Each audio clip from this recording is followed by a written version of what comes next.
ਭਾਈ ਰਘਬੀਰ ਸਿੰਘ ਬੀਰ ਜੀ ਦੀ ਇਹ ਪੁਸਤਕ ਰਮਜੀ ਕਹਾਣੀਆਂ, ਜਿਹਦੇ ਵਿੱਚ ਭਾਈ ਰਘਬੀਰ ਸਿੰਘ ਬੀਰ ਜੀ ਨੇ ਸਾਰੀਆਂ ਹੀ ਕਹਾਣੀਆਂ ਨੂੰ ਬੜੀ ਰਮਜ ਦੇ ਵਿੱਚ ਲਿਖਿਆ ਹੈ। ਔਰ ਇੱਕ ਇਹਨਾਂ ਵਿੱਚੋਂ ਲੇਖ ਹੈ ਜਿਸ ਦਾ ਨਾਮ ਹੈ ਜੀਵ ਦੀ ਕਹਾਣੀ। ਬੜਾ ਪਿਆਰਾ ਲੱਗਾ ਲੇਖ। ਇਸ ਵਿੱਚ ਭਾਈ ਰਘਬੀਰ ਸਿੰਘ ਬੀਰ ਜੀ ਦੱਸ ਰਹੇ ਆ ਕਿ ਕਿਵੇਂ ਇਸ ਜੀਵ ਨੂੰ ਮਾਇਆ ਉਸ ਪ੍ਰਮਾਤਮਾ ਦੇ ਘਰ ਵਿੱਚੋਂ ਵਰਗ ਲਾ ਕੇ ਜੀਵ ਨੂੰ ਲੈ ਆਈ ਔਰ ਆਪਣੇ ਮੋਹ ਮਾਇਆ ਦੇ ਜਾਲ ਵਿੱਚ ਫਸਾ ਕੇ ਇਸ ਸੰਸਾਰ ਵਿੱਚ ਜੀਵ ਫਿਰ ਫਸਦਾ ਹੀ ਗਿਆ। ਬਾਅਦ ਵਿੱਚ ਪ੍ਰਮਾਤਮਾ ਤੋਂ ਦੂਰ ਹੋ ਗਿਆ, ਬਹੁਤ ਦੁਖੀ ਹੋਇਆ। ਸਾਰਾ ਕੁਝ ਇਸ ਜੀਵ ਦੀ ਕਹਾਣੀ ਦੇ ਵਿੱਚ ਦੱਸਿਆ ਹੈ। ਆਓ ਇਸ ਲੇਖ ਦੇ ਵਿੱਚ ਅਸੀਂ ਧਿਆਨ ਦੇ ਕੇ ਸਰਵਣ ਕਰਨ ਦਾ ਯਤਨ ਕਰੀਏ। ਇਹ ਰਮਜ ਵਿੱਚ ਗੱਲਾਂ ਸਾਰੀਆਂ ਕਹੀਆਂ ਹਨ, ਧਿਆਨ ਰੱਖਣਾ। ਇੱਕ ਸੀ ਮਹਾਰਾਜਾ, ਜਿੱਥੋਂ ਤੱਕ ਉਸ ਦਾ ਖਿਆਲ ਦੌੜ ਸਕਦਾ ਸੀ ਉੱਥੋਂ ਤੱਕ ਉਸ ਦਾ ਰਾਜ ਸੀ। ਮਨੁੱਖ, ਪਸ਼ੂ, ਪੰਛੀ, ਮੱਛ, ਕੱਛ, ਕੀੜੇ ਮਕੌੜੇ ਸਭ ਜੀਵ ਉਸ ਦੀ ਰਈਅਤ ਸਨ। ਸਮੁੰਦਰ, ਹਵਾ, ਝੱਖੜ, ਬਰਖਾ, ਬਿਜਲੀ ਸਭ ਉਸ ਦੇ ਇਸ਼ਾਰੇ ਵਿੱਚ ਚੱਲਦੇ ਅਤੇ ਸਰਦੀ, ਗਰਮੀ, ਬਸੰਤ ਸਭ ਰੁੱਤਾਂ ਉਸ ਦੇ ਹੁਕਮ ਅਨੁਸਾਰ ਆਉਂਦੀਆਂ ਅਤੇ ਜਾਂਦੀਆਂ ਸਨ। ਉਸ ਰਾਜੇ ਦੇ ਦਰਬਾਰ ਦੇ ਸਾਹਮਣੇ ਇੰਦਰ ਦਾ ਦਰਬਾਰ ਤੁੱਛ ਸੀ। ਇੰਦਰ ਖੁਦ ਉਸ ਦਰਬਾਰ ਵਿੱਚ ਹੱਥ ਜੋੜ ਕੇ ਖਲੋਂਦਾ ਹੁੰਦਾ ਸੀ। ਇਸ ਦਰਬਾਰ ਦਾ ਮਹਾਮੰਤਰੀ ਆਤਮਾ ਨਾਮੀ ਇੱਕ ਪੂਰਨ ਪੁਰਸ਼ ਸੀ। ਇਸ ਦਰਬਾਰ ਦੇ ਅਨੇਕਾਂ ਹੋਰ ਮੰਤਰੀ ਸਨ, ਜਿਨ੍ਹਾਂ ਵਿੱਚੋਂ ਸਤ, ਆਨੰਦ, ਗਿਆਨ, ਵਿਚਾਰ ਆਦਿ ਬੜੇ ਉੱਘੇ ਸਨ।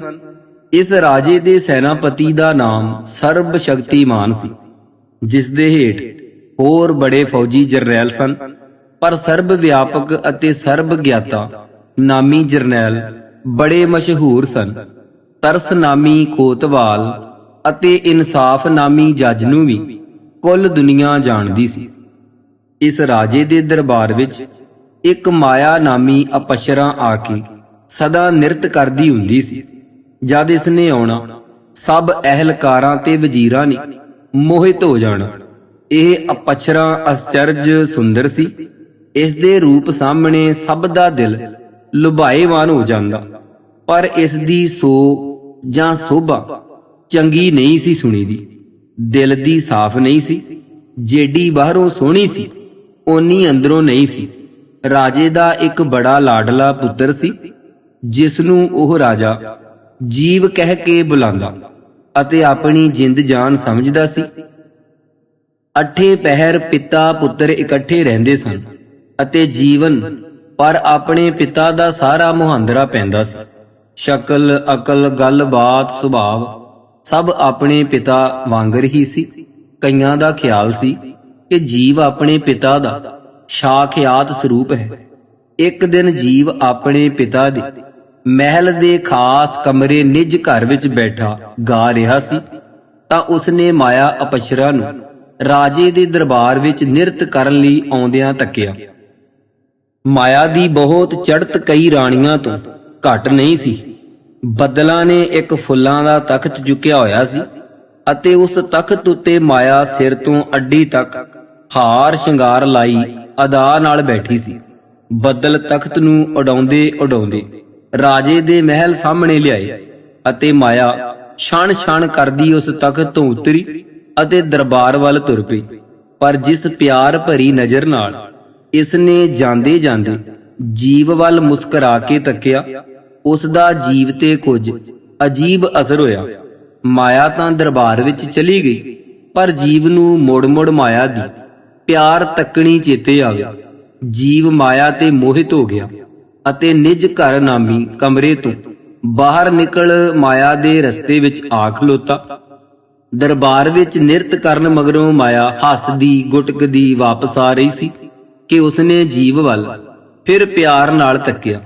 ਜੀਵ ਆਖਣ ਲੱਗਾ, ਮਾਇਆ ਜਰਾ ਠਹਿਰ, ਚੱਲ ਨਿੱਜ ਘਰ ਦੇ ਖਾਸ ਕਮਰੇ ਵਿੱਚ ਚੱਲ ਕੇ ਬੈਠੀਏ ਤੇ ਗੱਲਾਂ ਕਰੀਏ। ਤੂੰ ਮੈਨੂੰ ਅੱਜ ਬੜੀ ਚੰਗੀ ਲੱਗੀ ਹੈ। ਮਾਇਆ ਨੇ ਅੱਗੋਂ ਹੱਥ ਜੋੜ ਕੇ ਸਿਰ ਨਿਵਾ ਕੇ ਆਖਿਆ, ਮਹਾਰਾਜ ਮੈਂ ਆਪ ਨਾਲ ਨਿੱਜ ਘਰ ਦੇ ਕਮਰੇ ਵਿੱਚ ਨਹੀਂ ਜਾ ਸਕਦੀ। ਉੱਥੇ ਵੜਨ ਦੀ ਮੈਨੂੰ ਇਜਾਜ਼ਤ ਨਹੀਂ ਹੈ। ਉੱਥੇ ਜਾਂਦਿਆਂ ਹੀ ਭਸਮ ਹੋ ਜਾਵਾਂਗੀ। ਤੁਸੀਂ ਜੇਕਰ ਮੇਰੇ ਨਾਲ ਮੇਰੀ ਨਗਰੀ ਵਿੱਚ ਚੱਲੋ ਤਾਂ ਮੈਂ ਸਦਾ ਆਪ ਦੀ ਦਾਸੀ ਬਣ ਕੇ ਰਹਾਂਗੀ ਤੇ ਆਪ ਦੀ ਸੇਵਾ ਆਪਣਾ ਪਰਮ ਧਰਮ ਸਮਝਾਂਗੀ। ਮਾਇਆ ਦੀ ਸੁੰਦਰਤਾ, ਮਿਠਾਸ ਤੇ ਨਿਮਰਤਾ ਨੇ ਜੀਵ ਦੇ ਸਿਰ ਤੇ ਜਾਦੂ ਧੂੜ ਦਿੱਤਾ। ਮੋਹਿਤ ਤੇ ਉਹ ਅੱਗੇ ਹੀ ਹੋ ਚੁੱਕਾ ਸੀ, ਹੁਣ ਉਹ ਮਾਇਆ ਦਾ ਹੀ ਹੋ ਗਿਆ।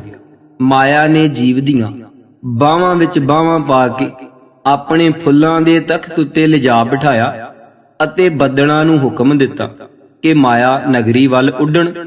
ਆਪਣੇ ਮਹਿਲ ਵਿੱਚ ਪਹੁੰਚ ਕੇ ਮਾਇਆ ਨੇ ਜੀਵ ਨੂੰ ਇੱਕ ਸੁੰਦਰ ਐਨਕ ਦਿੱਤੀ ਅਤੇ ਆਖਿਆ ਕਿ ਇਹ ਜਾਦੂ ਦੀ ਐਨਕ ਹੈ। ਇਸ ਦਾ ਨਾਮ ਅਵਿਦਿਆ ਹੈ। ਇਸ ਨੂੰ ਅੱਖਾਂ ਅੱਗੇ ਲਾ ਲਈਏ ਤਾਂ ਬੜੇ ਅਚਰਜ ਤਮਾਸ਼ੇ ਨਜ਼ਰ ਆਉਂਦੇ ਹਨ। ਐਸੇ ਸੁੰਦਰ ਸੁਪਨੇ ਆਉਂਦੇ ਹਨ ਕਿ ਵੇਖ ਵੇਖ ਦਿਲ ਰੱਜਦਾ ਹੀ ਨਹੀਂ। ਜੀਵ ਨੇ ਇਹ ਐਨਕ ਬੜੀ ਖੁਸ਼ੀ ਨਾਲ ਮਾਇਆ ਤੋਂ ਫੜੀ ਅਤੇ ਆਪਣੀ ਅੱਖੀਆਂ ਤੇ ਲਾ ਲਈ। ਮਾਇਆ ਦੀ ਇਸ ਅਵਿਦਿਆ ਨਾਮੀ ਐਨਕ ਲਗਾਉਂਦੇ ਸਾਰ ਹੀ ਜੀਵ ਨੂੰ ਇੱਕ ਨਾਟਕ ਦਾ ਤਮਾਸ਼ਾ ਦਿਸਣ ਲੱਗ ਪਿਆ। ਸਭ ਤੋਂ ਪਹਿਲੇ ਉਸ ਦੇ ਸਾਹਮਣੇ ਇੱਕ ਬੜੀ ਸੁੰਦਰ ਇਸਤਰੀ ਨਿਰਤ ਕਰਦੀ ਕਰਦੀ ਆਈ ਤੇ ਹੱਥ ਜੋੜ ਕੇ ਖਲੋ ਗਈ। ਜੀਵ ਨੇ ਧਿਆਨ ਨਾਲ ਉਸ ਵੱਲ ਤੱਕਿਆ ਤਾਂ ਉਸ ਦੀਆਂ ਅੱਖਾਂ ਵਿੱਚ ਮਾਇਆ ਦੀ ਨੁਹਾਰ ਪੈਂਦੀ ਵੇਖੀ।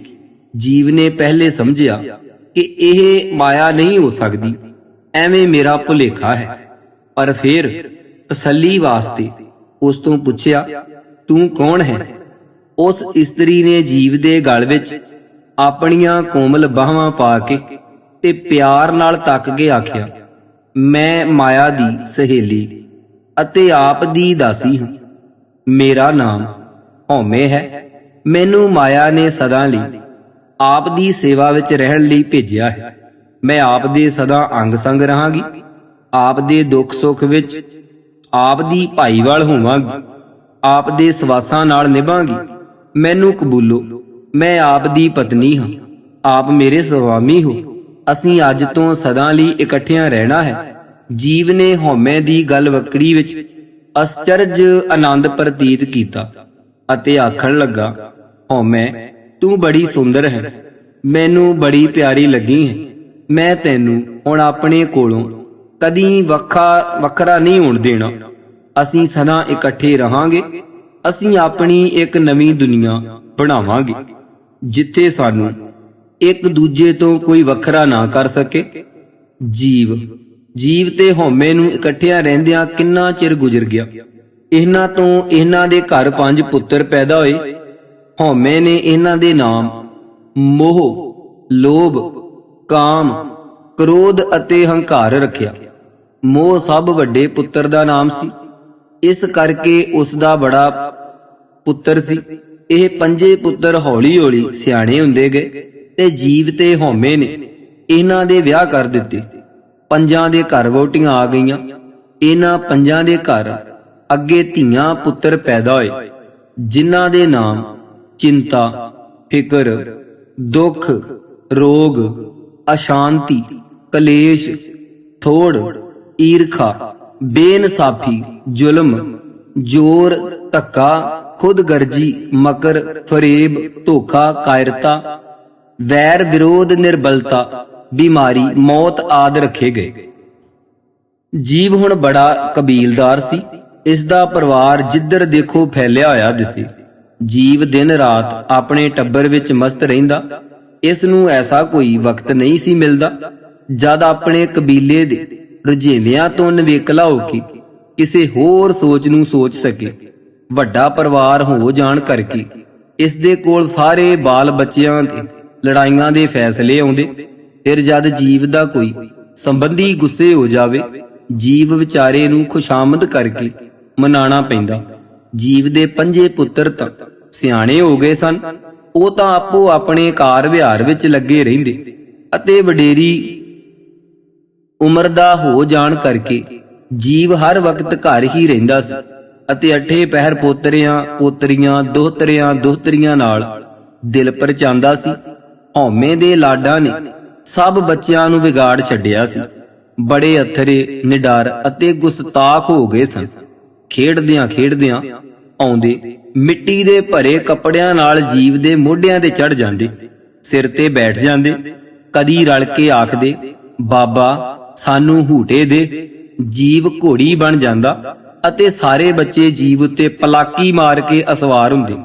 ਜੀਵ ਦੇ ਮੂੰਹ ਵਿੱਚ ਕੱਪੜੇ ਦੀ ਲਗਾਮ ਪਾ ਕੇ ਉਸ ਨੂੰ ਖਿੱਚਦੇ ਤੇ ਆਖਦੇ, ਘੋੜਿਆ ਛੇਤੀ ਤੁਰ, ਛੇਤੀ ਤੁਰ। ਜੀਵ ਤੁਰਦਾ ਤਾਂ ਬੱਚੇ ਬੜੇ ਖੁਸ਼ ਹੁੰਦੇ, ਹੱਸਦੇ, ਛਾਲਾਂ ਮਾਰਦੇ। ਕਈ ਬੱਚੇ ਆਖਦੇ, ਬਾਬਾ ਘੋੜੇ ਵਾਂਗਰ ਹਿਣਕ ਵੀ ਹੁਣ। ਤਾਂ ਫਿਰ ਜੀਵ ਘੋੜੇ ਵਾਂਗਰ ਆਵਾਜ਼ ਕੱਢ ਕੇ ਹਿਣਕਦਾ, ਘੋੜੇ ਵਾਂਗਰ ਅੜੀਆਂ ਕਰਦਾ, ਦੁਲੱਤੇ ਮਾਰਦਾ ਤੇ ਬੱਚਿਆਂ ਨਾਲ ਖੇਡਦਾ ਰਹਿੰਦਾ। ਪਰ ਜਿਉਂ-ਜਿਉਂ ਜੀਵ ਬੁੱਢਾ ਹੁੰਦਾ ਗਿਆ, ਤਿਉਂ-ਤਿਉਂ ਉਸ ਵਿੱਚ ਬੁੱਢਿਆਂ ਬੱਚਿਆਂ ਨੂੰ ਚੁੱਕੀ ਫਿਰਨ ਦੀ, ਬਾਜ਼ਾਰ ਸੈਰ ਕਰਨ ਲੈ ਜਾਣ ਦੀ, ਘੋੜਾ ਬਣਨ ਦੀ ਸ਼ਕਤੀ ਘਟ ਹੁੰਦੀ ਗਈ। ਉਹ ਹੁਣ ਕਮਜ਼ੋਰ ਹੋ ਗਿਆ ਸੀ, ਪਰ ਬਾਲਾਂ ਨੂੰ ਕੀ ਪਤਾ, ਉਹ ਉਸ ਨਾਲ ਉਸੇ ਤਰ੍ਹਾਂ ਅੜੀਆਂ ਕਰਦੇ ਜਿੱਦਾਂ ਕਰਦੇ ਅਤੇ ਉਸ ਦੀ ਵਡੇਰੀ ਉਮਰ ਦੀ ਪਰਵਾਹ ਨਾ ਕਰਦੇ ਅਤੇ ਚਾਹੁੰਦੇ ਕਿ ਉਹਨਾਂ ਨੂੰ ਜੀਵ ਹਰ ਵਕਤ ਖਿਡਾਉਂਦਾ ਹੀ ਰਹੇ। ਕਿਸੇ ਕਿਸੇ ਵੇਲੇ ਜੀਵ ਬੜਾ ਤੰਗ ਆ ਜਾਂਦਾ ਅਤੇ ਹਉਮੈ ਨੂੰ ਆਖਦਾ ਕਿ ਇਹ ਬੱਚੇ ਮੈਨੂੰ ਦਿਨ ਰਾਤ ਚੈਨ ਨਹੀਂ ਲੈਣ ਦਿੰਦੇ, ਇਹਨਾਂ ਦਾ ਕੀ ਕਰਾਂ। ਹਉਮੈ ਅੱਗੋਂ ਕੋਰਾ ਜਵਾਬ ਦੇ ਛੱਡਦੀ ਕਿ ਮੈਂ ਕੀ ਕਰਾਂ, ਤੂੰ ਇਹਨਾਂ ਨੂੰ ਪਹਿਲੇ ਕਿਉਂ ਇੰਨਾ ਸਿਰ ਚਾੜਿਆ, ਕਿਉਂ ਐਡਾ ਅਥਰਾ ਕੀਤਾ। ਹੁਣ ਆਪਣੀ ਸਜ਼ਾ ਆਪ ਭੁਗਤ। ਜੀਵ ਨੇ ਆਪਣੇ ਪੁੱਤਰਾਂ ਪਾਸ ਇੱਕ ਦਿਨ ਸ਼ਿਕਾਇਤ ਕੀਤੀ ਕਿ ਬੱਚੇ ਉਸ ਨੂੰ ਬੜਾ ਤੰਗ ਕਰਦੇ ਹਨ। ਇਸ ਗੱਲ ਦਾ ਕੁਝ ਇਲਾਜ ਹੋਣਾ ਚਾਹੀਦਾ ਹੈ। ਚਾਹੀਦਾ ਤਾਂ ਸੀ ਕਿ ਪੁੱਤਰ ਪਿਤਾ ਨੂੰ ਦਿਲਾਸਾ ਦਿੰਦੇ ਕਿ ਉਸ ਦੀ ਸ਼ਿਕਾਇਤ ਸੁਣ ਕੇ ਬੱਚਿਆਂ ਨੂੰ ਵਰਜਦੇ, ਪਰ ਉਹ ਸਗੋਂ ਪਿਓ ਨੂੰ ਹੀ ਝੂਠਾ ਕਰਨ ਲੱਗ ਪਏ। ਆਖਣ ਲੱਗੇ, ਤੈਨੂੰ ਸਾਰਾ ਦਿਨ ਕੰਮ ਹੀ ਕੀ ਹੈ, ਵਿਹਲੇ ਬੈਠਣ ਨਾਲੋਂ ਜੇ ਸਾਡੇ ਬੱਚਿਆਂ ਨੂੰ ਖਿਡਾਉਂਦਾ ਹੈ ਤਾਂ ਆਖਰ ਕੀ ਆ ਜਾਂਦੀ ਹੈ, ਦੁੱਸਣ ਕਿਉਂ ਲੱਗ ਪਿਆ ਏ। ਤੇਰੇ ਪਾਸ ਹੋਰ ਕੰਮ ਹੀ ਕੀ ਏ। ਜੇ ਬੱਚਿਆਂ ਨੂੰ ਅਸੀਂ ਮਨ੍ਹਾ ਕਰ ਦਈਏ, ਤੇਰੇ ਪਾਸ ਕੋਈ ਨਾ ਆਵੇ, ਤਾਂ ਫਿਰ ਤੂੰ ਸਾਰਾ ਦਿਨ ਕਰੇਗਾ ਕੀ, ਤੇਰਾ ਜੀ ਕਿਸ ਤਰ੍ਹਾਂ ਲੱਗੇਗਾ। ਜੀਵ ਨੇ ਆਖਿਆ ਕਿ ਮੈਂ ਕਿਸੇ ਤਰ੍ਹਾਂ ਜੀ ਲਾ ਲਵਾਂਗਾ, ਪਰ ਮੈਥੋਂ ਐਡੇ ਅਥਰੇ ਬੱਚੇ ਖਿਡਾਏ ਨਹੀਂ ਜਾਂਦੇ। ਕ੍ਰੋਧ ਨੇ ਮੋਹ ਦੀ ਬਾਂਹ ਫੜ ਕੇ ਕਿਹਾ, ਭਰਾ ਤੁਸੀਂ ਇਹ ਤਮਾਸ਼ਾ ਵੀ ਜਰਾ ਵੇਖੋ। ਕੱਲ ਤੋਂ ਬੱਚਿਆਂ ਦਾ ਇਸ ਬੁੱਢੇ ਕੋਲ ਆਉਣਾ ਬੰਦ ਕਰ ਦੇਵੋ, ਵੇਖਾਂਗੇ ਇਹ ਇਕੱਲਾ ਕਿਸ ਤਰ੍ਹਾਂ ਰਹਿੰਦਾ ਹੈ। ਹੰਕਾਰ ਨੇ ਸਭ ਬੱਚਿਆਂ ਨੂੰ ਬੁਲਾ ਕੇ ਆਖਿਆ, ਬਾਬਾ ਤੁਹਾਡੀਆਂ ਸ਼ਿਕਾਇਤਾਂ ਲਾਉਂਦਾ ਹੈ, ਤੁਸੀਂ ਅੱਜ ਤੋਂ ਇਸ ਦੇ ਪਾਸ ਨਹੀਂ ਆਉਣਾ ਹੋਵੇਗਾ, ਇਸ ਨੂੰ ਇਕੱਲਿਆਂ ਬੈਠਾ ਰਹਿਣ ਦਿਆ ਕਰੋ। ਇਹ ਕਹਿ ਕੇ ਪੁੱਤਰ ਬਾਹਰ ਚਲੇ ਗਏ। ਹੁਣ ਜੀਵ ਇਕੱਲਾ ਰਹਿ ਗਿਆ। ਕੁਝ ਚਿਰ ਤਾਂ ਉਹ ਬੜਾ ਖੁਸ਼ ਹੋਇਆ ਕਿ ਸ਼ੁਕਰ ਹੈ, ਚੈਨ ਨਾਲ ਸਾਹ ਤਾਂ ਲਵਾਂਗਾ। ਪਰ ਇੱਕ ਦਾ 2 ਦਿਨ ਬਾਅਦ ਉਸ ਨੂੰ ਉਸ ਦਾ ਇਕੱਲ ਹੀ ਡਰਾਉਣ ਲੱਗ ਪਿਆ। ਉਸ ਪਾਸ ਕੋਈ ਸ਼ੁਗਲ ਨਾ ਰਿਹਾ। ਬਥੇਰਾ ਸੋਚੇ ਕਿ ਹੁਣ ਕੀ ਕਰਾਂ, ਪਰ ਉਸ ਨੂੰ ਕੋਈ ਕੰਮ, ਕੋਈ ਗੱਲ ਦਿਲ ਲਗਾਉਣ ਲਈ ਨਾ ਸੁਝਦੀ। ਆਖਰ ਉਹ ਇਕੱਲਾ ਰਹਿ ਰਹਿ ਕੇ ਵੀ ਤੰਗ ਹੋ ਕੇ ਆਪਣੇ ਪੁੱਤਰਾਂ ਨੂੰ ਬਾਹਰ ਜਾਣ ਲੱਗਿਆਂ ਆਂਦਾ, ਬੇਟਾ ਤੁਸੀਂ ਸੱਚ ਕਹਿੰਦੇ ਸੀ, ਮੇਰਾ ਇਕੱਲਿਆਂ ਵੀ ਜੀ ਨਹੀਂ ਲੱਗਦਾ।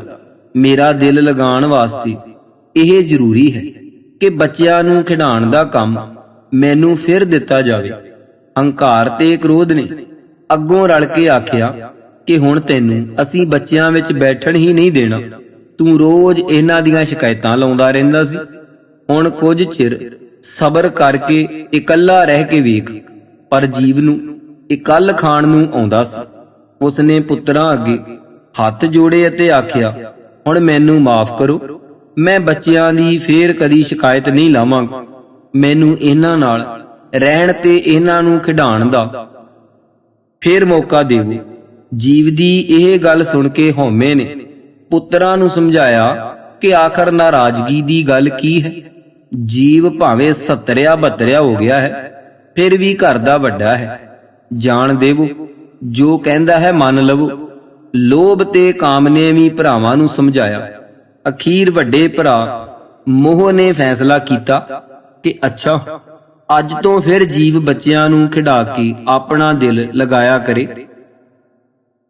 ਪਰ ਇਸ ਸ਼ਰਤ ਤੇ ਕਿ ਇਹਨਾਂ ਦੀ ਸ਼ਿਕਾਇਤ ਮੁੜ ਸਾਡੇ ਤੱਕ ਨਹੀਂ ਆਉਣੀ ਚਾਹੀਦੀ। ਹਉਮੈ ਨੇ ਜਵਾਬ ਦਿੱਤਾ, ਜਾਣਵੀਂ ਦੇਵੋ, ਹੁਣ ਗੱਲ ਨੂੰ, ਤੁਹਾਡੇ ਵੱਖਰੇ ਬੱਚੇ ਨੇ, ਜੀਵ ਦੇ ਕੁਝ ਨਹੀਂ ਲੱਗਦੇ। ਇਹਦੀ ਤਾਂ ਮੱਤ ਮਾਰੀ ਹੋਈ ਸੀ ਜੋ ਸ਼ਿਕਾਇਤਾਂ ਲਾਉਣ ਲੱਗਾ ਸੀ। ਕਦੀ ਕੋਈ ਆਪਣੇ ਪੁੱਤਰਾਂ ਧੀਆਂ ਦੀਆਂ ਵੀ ਸ਼ਿਕਾਇਤਾਂ ਲਾਉਂਦਾ ਹੈ। ਹੁਣ ਜੀਵ ਬੱਚਿਆਂ ਨੂੰ ਫੇਰ ਖਿਡਾਉਣ ਲੱਗ ਪਿਆ, ਪਰ ਬੱਚਿਆਂ ਨੂੰ ਪਤਾ ਸੀ ਕਿ ਬਾਬਾ ਸਾਡੀਆਂ ਸ਼ਿਕਾਇਤਾਂ ਲਾ ਕੇ ਸਾਨੂੰ ਪਿਤਾ ਪਾਸੋਂ ਮਾਰ ਪਵਾਉਣੀ ਚਾਹੁੰਦਾ ਸੀ। ਇਸ ਕਰਕੇ ਹੁਣ ਉਹ ਜੀਵ ਪਾਸੋਂ ਆਪਣਾ ਬਦਲਾ ਲੈਂਦੇ, ਉਸ ਨੂੰ ਬੜਾ ਤੰਗ ਕਰਦੇ, ਉੱਤੇ ਚੜ੍ਹਦੇ, ਘੋੜਾ ਬਣਾਉਂਦੇ, ਤੇ ਜੇ ਜੀਵ ਚੰਗੀ ਤਰ੍ਹਾਂ ਨਾ ਤੁਰਦਾ ਤਾਂ ਅੱਡੀਆਂ ਲਗਾਉਂਦੇ, ਚਾਬਕਾਂ ਮਾਰਦੇ, ਬੁਰਾ ਹਾਲ ਕਰਦੇ। ਕਈ ਵਾਰੀ ਜੀਵ ਦੇ ਮੂੰਹ ਵਿੱਚੋਂ ਲਗਾਮ ਨੂੰ ਤੁਣਕੇ ਵੱਜ-ਵੱਜ ਕੇ ਲਹੂ ਵੀ ਨਿਕਲਣ ਲੱਗ ਜਾਂਦਾ। ਭਾਵੇਂ ਜੀਵ ਬੜਾ ਥੱਕ ਜਾਂਦਾ, ਪਰ ਬੱਚੇ ਉਸ ਨੂੰ ਫਿਰ ਵੀ ਨਾ ਛੱਡਦੇ, ਸਾਹ ਤੱਕ ਨਾ ਲੈਣ ਦਿੰਦੇ। ਜੀਵ ਬੜਾ ਦੁਖੀ ਹੋ ਗਿਆ, ਦਿਲ ਵਿੱਚ ਸੋਚਣ ਲੱਗਾ ਕਿ ਇਸ ਤਕਲੀਫ ਨਾਲੋਂ ਤੇ ਮਰ ਜਾਣਾ ਹੀ ਚੰਗਾ ਹੈ। ਇਹ ਸੋਚ ਕੇ ਉਸਨੇ ਸਮੁੰਦਰ ਵਿੱਚ ਜਾ ਕੇ ਛਾਲ ਮਾਰ ਦਿੱਤੀ ਅਤੇ ਆਪਣੇ ਭਾਣੇ ਆਪਣੇ ਖਿਆਲ ਵਿੱਚ ਮਰ ਗਿਆ। ਪਰ ਜਦ ਜੀਵ ਪਾਣੀ ਦੇ ਹੇਠਾਂ ਪਹੁੰਚਿਆ ਤਾਂ ਕੀ ਵੇਖਿਆ ਕਿ ਪਾਣੀ ਦਾ ਬਾਦਸ਼ਾਹ ਖਵਾਜਾ ਖਿਜਰ ਹੱਥ ਵਿੱਚ ਫੁੱਲਾਂ ਦੀ ਮਾਲਾ ਲੈ ਕੇ ਜੀਵ ਕੋਲ ਆਇਆ। ਉਸ ਦੇ ਗਲ ਵਿੱਚ ਹਾਰ ਪਾ ਕੇ ਹੱਥ ਜੋੜ ਕੇ ਆਖਣ ਲੱਗਾ, ਮਹਾਰਾਜ, ਆਪ ਜੀਵ ਹੋ, ਪਰਮੇਸ਼ਵਰ ਰੂਪ ਹੋ, ਮੈਂ ਆਪ ਦੀ ਜਾਨ ਨਹੀਂ ਕੱਢ ਸਕਦਾ। ਆਪ ਅਮਰ ਹੋ, ਅਬਿਨਾਸ਼ੀ ਹੋ, ਧੰਨ ਭਾਗ ਜੋ ਆਪ ਨੇ ਮੈਨੂੰ ਆ ਕੇ ਦਰਸ਼ਨ ਦਿੱਤੇ। ਇਹ ਕਹਿ ਕੇ ਉਸਨੇ ਪਾਣੀ ਦੀਆਂ ਲਹਿਰਾਂ ਨੂੰ ਹੁਕਮ ਦਿੱਤਾ ਕਿ ਜੀਵ ਮਹਾਰਾਜ ਨੂੰ ਕਿਸੇ ਹੋਰ ਦੇਸ਼ ਦੇ ਕਿਨਾਰੇ ਤੇ ਜਾ ਕੇ ਲਗਾ ਦੇਵੋ। ਜੀਵ ਹੁਣ ਕਿਸੇ ਹੋਰ ਦੇਸ਼ ਵਿੱਚ ਜਾ ਜੰਮਿਆ।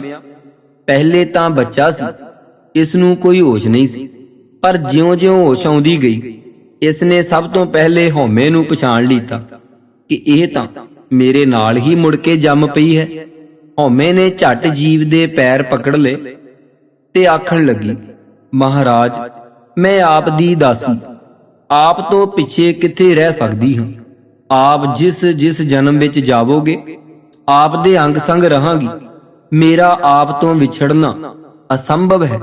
ਮਰ ਜਾਵਾਂ ਤਾਂ ਭਾਵੇਂ ਆਪ ਤੋਂ ਜੁਦਾ ਹੋਵਾਂ। ਐਵੇਂ ਮੈਨੂੰ ਆਪ ਤੋਂ ਨਿਖੇੜਨ ਵਾਲਾ ਕੌਣ ਜੰਮਿਆ ਹੈ? ਮਾਇਆ ਨੇ ਮੇਰਾ ਆਪ ਨਾਲ ਸੰਜੋਗ ਕੀਤਾ ਹੈ। ਇਹ ਰਿਸ਼ਤਾ ਅਟੱਲ ਹੈ। ਮੈਂ ਸਦਾ ਸੁਹਾਗਣ ਹਾਂ। ਇਹ ਗੱਲਾਂ ਸੁਣ ਕੇ ਜੀਵ ਬੜਾ ਖੁਸ਼ ਹੋਇਆ ਅਤੇ ਆਖਣ ਲੱਗਾ, ਤੂੰ ਬੜੀ ਪਤੀਵਰਤਾ ਹੈ। ਮੇਰੇ ਇਸ ਜਨਮ ਵਿੱਚ ਵੀ ਮੇਰੇ ਨਾਲ ਹੀ ਹੈ। ਆ ਹੁਣ ਰਲ ਕੇ ਆਪਣੀ ਹੋਰ ਕੋਈ ਨਵੀਂ ਦੁਨੀਆ ਰਚਾਈਏ। ਹਉਮੈ ਨੇ ਹੱਥ ਜੋੜ ਕੇ ਕਿਹਾ, ਸਤ ਬਚਨ, ਮੇਰਾ ਤੇ ਕੰਮ ਹੀ ਆਪ ਦੀ ਸੇਵਾ ਕਰਨਾ ਤੇ ਹੁਕਮ ਮੰਨਣਾ ਹੈ। ਇਹ ਕਹਿ ਕੇ ਜੀਵ ਤੇ ਹਉਮੈ ਨੇ ਫਿਰ ਇੱਕ ਨਵੀਂ ਦੁਨੀਆ ਰਚੀ। ਕੁਝ ਸਮਾਂ ਪਾ ਕੇ ਇਹਨਾਂ ਦੇ ਘਰ ਵਿੱਚ ਉਹ 5 ਪੁੱਤਰ ਜਨਮੇ। ਕੁਝ ਚਿਰ ਪਿੱਛੋਂ ਪੁੱਤਰ ਜਵਾਨ ਹੋ ਕੇ ਉਹਨਾਂ ਦੀ ਸੰਤਾਨ ਉਹ ਅਨੇਕਾਂ ਉਪਾਧੀਆਂ ਵਿਆਧੀਆਂ, ਜਿਨ੍ਹਾਂ ਦਾ ਪਿੱਛੇ ਜ਼ਿਕਰ ਆ ਚੁੱਕਾ ਹੈ, ਜੰਮੀਆਂ। ਉਸੇ ਤਰ੍ਹਾਂ ਪਹਿਲੇ ਜੀਵ ਆਪਣਾ ਬਾਗ ਪਰਿਵਾਰ ਵੇਖ ਕੇ ਬੜਾ ਖੁਸ਼ ਹੁੰਦਾ ਸੀ, ਪਰ ਓੜਕ ਆਪਣੇ ਬਾਲ ਬੱਚਿਆਂ ਤੋਂ ਤੰਗ ਆ ਕੇ ਮਰ ਜਾਂਦਾ ਸੀ। ਜੇ ਜੀਵ ਪਾਣੀ ਵਿੱਚ ਛਾਲ ਮਾਰੇ ਤਾਂ ਪਾਣੀ ਉਸ ਨੂੰ ਨਾ ਮਾਰ ਸਕੇ। ਜੇ ਜੀਵ ਅੱਗ ਵਿੱਚ ਛਾਲ ਮਾਰੇ ਤਾਂ ਅੱਗ ਉਸ ਨੂੰ ਸਾੜ ਨਾ ਸਕੇ। ਗੱਲ ਕੀ, ਜਦ ਜੀਵ ਆਪਣੇ ਆਪ ਨੂੰ ਮਾਰੇ ਉਦੋਂ ਹੀ ਉਸ ਦਾ ਨਵਾਂ ਜਨਮ ਹੋ ਜਾਵੇ, ਮਰ ਨਾ ਸਕੇ। ਜਦੋਂ ਨਵਾਂ ਜਨਮ ਹੋਵੇ, ਹਉਮੈ ਉਸ ਦੇ ਨਾਲ ਹੀ ਫਿਰ ਜੰਮ ਪਵੇ ਅਤੇ ਹਉਮੈ ਤੋਂ ਜੀਵ ਦੇ ਘਰ ਵਿੱਚ ਮੋਹ, ਲੋਭ, ਕਾਮ, ਕ੍ਰੋਧ, ਹੰਕਾਰ 5 ਪੁੱਤਰ ਜੰਮ ਪੈਣ ਤਾਂ ਇਹਨਾਂ ਦੇ ਘਰ ਉਹ ਅਣਗਿਣਤ ਉਪਾਧੀਆਂ ਪੈਦਾ ਹੋ ਜਾਣ। ਜੀਵ ਫਰਜ਼ੀ ਤੌਰ ਤੇ ਜੰਮ ਕੇ ਅਤੇ ਫਰਜ਼ੀ ਤੌਰ ਤੇ ਮਰ ਕੇ ਬੜਾ ਤੰਗ ਆ ਗਿਆ, ਪਰ ਉਹ ਇਸ ਜਨਮ ਮਰਨ ਦੀ ਫਾਹੀ ਵਿੱਚੋਂ ਨਿਕਲ ਨਹੀਂ ਸੀ ਸਕਦਾ। ਜਿਉਂ-ਜਿਉਂ ਉਹ ਇਸ ਕਾਲ ਫਾਸ ਤੋਂ ਛੁਟਕਾਰਾ ਪਾਣਾ ਚਾਹੇ, ਤਿਉਂ-ਤਿਉਂ ਉਸ ਦੀ ਦੁਰਦਸ਼ਾ ਹੁੰਦੀ ਜਾਵੇ। ਇਸ ਤਰ੍ਹਾਂ ਜੀਵ ਨੇ ਅਨੇਕਾਂ ਜਨਮ ਭੋਗੇ ਇਸ ਤੋਂ ਇਥੋਂ ਤੀਕ ਕਿ ਉਸ ਨੂੰ ਆਪਣੇ ਜਨਮਾਂ ਦਾ ਹਿਸਾਬ ਤੇ ਚੇਤਾ ਹੀ ਭੁੱਲ ਗਿਆ। ਜਦ ਜੀਵ ਇਸ ਦਸ਼ਾ ਵਿੱਚ ਬੜਾ ਦੁਖੀ ਹੋ ਗਿਆ ਤਾਂ ਉਸਨੇ ਇੱਕ ਦਿਨ ਅਧੀਨ ਹੋ ਕੇ, ਨਿਮਾਣਾ ਤੇ ਨਿਆਸਰਾ ਹੋ ਕੇ, ਹੱਥ ਜੋੜ ਕੇ ਪ੍ਰਾਰਥਨਾ ਕੀਤੀ। ਖਾਤ ਪੀਤ ਖੇਲਤ ਹਸਤ, ਪਰਮੇ ਜਨਮ ਅਨੇਕ, ਭਵ ਜਲ ਤੇ ਕਾਢੋ ਪ੍ਰਭੂ, ਨਾਨਕ ਤੇਰੀ ਟੇਕ। ਜੀਵ ਦੇ ਪਿਤਾ ਦਾ ਦਰਬਾਰ ਲੱਗਾ ਹੋਇਆ ਸੀ। ਮਹਾਰਾਜ ਆਪਣੇ ਸਿੰਘਾਸਣ ਤੇ ਬੈਠੇ ਅਤੇ ਸਭ ਅਮੀਰ ਵਜ਼ੀਰ ਉਮਰਾਓ ਹੱਥ ਬੰਨੀ ਸਾਹਮਣੇ ਸਨ। ਸੋਹਣੀਆਂ ਅਪੱਛਰਾਂ ਨਿਰਤ ਕਰ ਰਹੀਆਂ ਸਨ ਅਤੇ ਇਹਨਾਂ ਦੀ ਸਰਦਾਰ ਅਪੱਛਨਾ ਮਾਇਆ ਵੀ ਨਿਰਤ ਕਰਕੇ ਸਭ ਨੂੰ ਮੋਹਿਤ ਕਰ ਰਹੀ ਸੀ। ਇਸ ਸਮੇਂ ਮਹਾਰਾਜ ਦਾ ਸਿੰਘਾਸਣ ਬੜਾ ਹਿੱਲਿਆ। ਕਿਸੇ ਨੂੰ ਕੁਝ ਪਤਾ ਨਾ ਲੱਗਾ ਕਿ ਇਹ ਸਿੰਘਾਸਣ ਕਿਉਂ ਕੰਬ ਰਿਹਾ ਹੈ। ਸਾਰਾ ਨਿਰਤ, ਨਾਚ ਗਾਣਾ ਵਜਾਣਾ ਬੰਦ ਹੋ ਗਿਆ। ਸਭ ਅਪੱਛਰਾਂ ਸਹਿਮ ਕੇ ਇੱਕ ਪਾਸੇ ਖਲੋ ਗਈਆਂ। ਸਭ ਵਜ਼ੀਰ ਅਮੀਰ ਹੈਰਾਨਗੀ ਨਾਲ ਮਹਾਰਾਜ ਵੱਲ ਤੱਕਣ ਲੱਗੇ ਕਿ ਇਹ ਕੀ ਕੌਤਕ ਹੋ ਰਿਹਾ ਹੈ। ਮਹਾਰਾਜ ਦਾ ਤਖਤ ਹਿੱਲੀ ਜਾ ਰਿਹਾ ਸੀ। ਸਭ ਨੇ ਹੱਥ ਜੋੜ ਕੇ ਪੁੱਛਿਆ, ਮਹਾਰਾਜ, ਇਹ ਕੀ ਅਚਰਜ ਹੋ ਰਿਹਾ ਹੈ? ਆਪ ਜਾਣੀ ਜਾਣ ਹੋ, ਦੱਸੋ ਇਸ ਘਟਨਾ ਦੀ ਤਹਿ ਵਿੱਚ ਕੀ ਭੇਦ ਹੈ? ਮਹਾਰਾਜ ਦਾ ਚਿਹਰਾ ਬੜਾ ਉਦਾਸ ਹੋ ਗਿਆ ਅਤੇ ਬੜੀ ਦਰਦ ਭਰੀ ਆਵਾਜ਼ ਵਿੱਚ ਬੋਲੇ, ਮੇਰਾ ਪੁੱਤਰ, ਮੇਰਾ ਪਿਆਰਾ ਪੁੱਤਰ ਜੀਵ ਮੈਥੋਂ ਵਿਛੜ ਕੇ ਬੜਾ ਦੁਖੀ ਹੋ ਗਿਆ ਹੈ ਅਤੇ ਆਪਣੀ ਬੇਬਲਤਾ ਵਿੱਚੋਂ ਆਵਾਜ਼ਾਂ ਮਾਰ ਰਿਹਾ ਹੈ, ਮਦਦ ਵਾਸਤੇ ਬੁਲਾ ਰਿਹਾ ਹੈ। ਇਹ ਸੁਣ ਕੇ ਸਾਰੇ ਬੜੇ ਹੈਰਾਨ ਹੋਏ। ਆਖਣ ਲੱਗੇ, ਆਪ ਦਾ ਪੁੱਤਰ ਤਾਂ ਹਮੇਸ਼ਾ ਆਪ ਦੇ ਮਹਿਲ ਵਿੱਚ ਆਪ ਦੇ ਕੋਲ ਰਹਿੰਦਾ ਸੀ, ਉਹ ਕਿਸ ਤਰ੍ਹਾਂ ਵਿਛੜ ਗਿਆ? ਮਹਾਰਾਜ ਉਸ ਵੇਲੇ ਮਾਇਆ ਵੱਲ ਘੂਰ ਕੇ ਤੱਕੇ ਅਤੇ ਆਖਣ ਲੱਗੇ, ਇਹ ਸਭ ਕਰਤੂਤ ਮਾਇਆ ਦੀ ਹੈ। ਇਹ ਆਪੇ ਦੱਸੇਗੀ ਕਿ ਇਸਨੇ ਜੀਵ ਨੂੰ ਕਿਸ ਧੋਖੇ ਨਾਲ ਮੈਥੋਂ ਵਿਛੋੜਿਆ ਹੈ। ਮਾਇਆ ਕੰਬਦੀ ਹੱਥ ਜੋੜ ਕੇ ਕਹਿਣ ਲੱਗੀ, ਮਹਾਰਾਜ, ਮੈਂ ਤਾਂ ਜੀਵ ਦਾ ਦਿਲ ਲਗਾਉਣ ਵਾਸਤੇ ਪੂਰਾ ਯਤਨ ਕੀਤਾ ਹੈ। ਕਿਸੇ ਵੇਲੇ ਉਹ ਮੇਰੇ ਤੇ ਪ੍ਰਸੰਨ ਵੀ ਬੜਾ ਹੁੰਦਾ ਹੈ, ਪਰ ਕਿਸੇ ਵੇਲੇ ਬੜਾ ਉਦਾਸ ਹੋ ਜਾਂਦਾ ਹੈ। ਮੈਂ ਫਿਰ ਉਸ ਦਾ ਦਿਲ ਲਗਾ ਦਿੰਦੀ ਹਾਂ। ਮੈਨੂੰ ਨਹੀਂ ਸੀ ਪਤਾ ਕਿ ਹੁਣ ਉਹ ਐਡਾ ਉਦਾਸ ਹੋ ਗਿਆ ਹੈ ਕਿ ਆਪ ਪਾਸੋਂ ਮਦਦ ਦੀ ਮੰਗ ਕਰ ਰਿਹਾ ਹੈ। ਮੈਂ ਹੁਣੇ ਵਾਪਸ ਜਾ ਕੇ ਉਸ ਨੂੰ ਫਿਰ ਐਸਾ ਪਰਚਾਵਾਂਗੀ ਕਿ ਆਪ ਨੂੰ ਫਿਰ ਭੁੱਲ ਜਾਵੇਗਾ।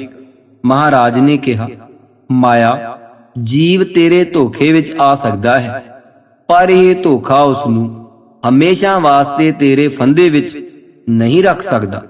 ਉਸ ਵੇਲੇ ਮਹਾਰਾਜ ਨੇ ਆਪਣੇ ਵੱਡੇ ਵਜ਼ੀਰ ਆਤਮਾ ਨਾਲ ਸਲਾਹ ਕਰਕੇ ਆਪਣੇ ਖਾਸ ਸੇਵਕਾਂ ਮਿਹਰ, ਵੈਰਾਗ, ਵਿਚਾਰ, ਭਗਤੀ ਤੇ ਗਿਆਨ ਨੂੰ ਹੁਕਮ ਦਿੱਤਾ ਕਿ ਉਹ ਜੀਵ ਨੂੰ ਲੱਭਣ ਵਾਸਤੇ ਜਾਣ ਅਤੇ ਲੱਭ ਕੇ ਮੁੜ ਮਹਾਰਾਜ ਦੇ ਪਾਸ ਲੈ ਆਉਣ।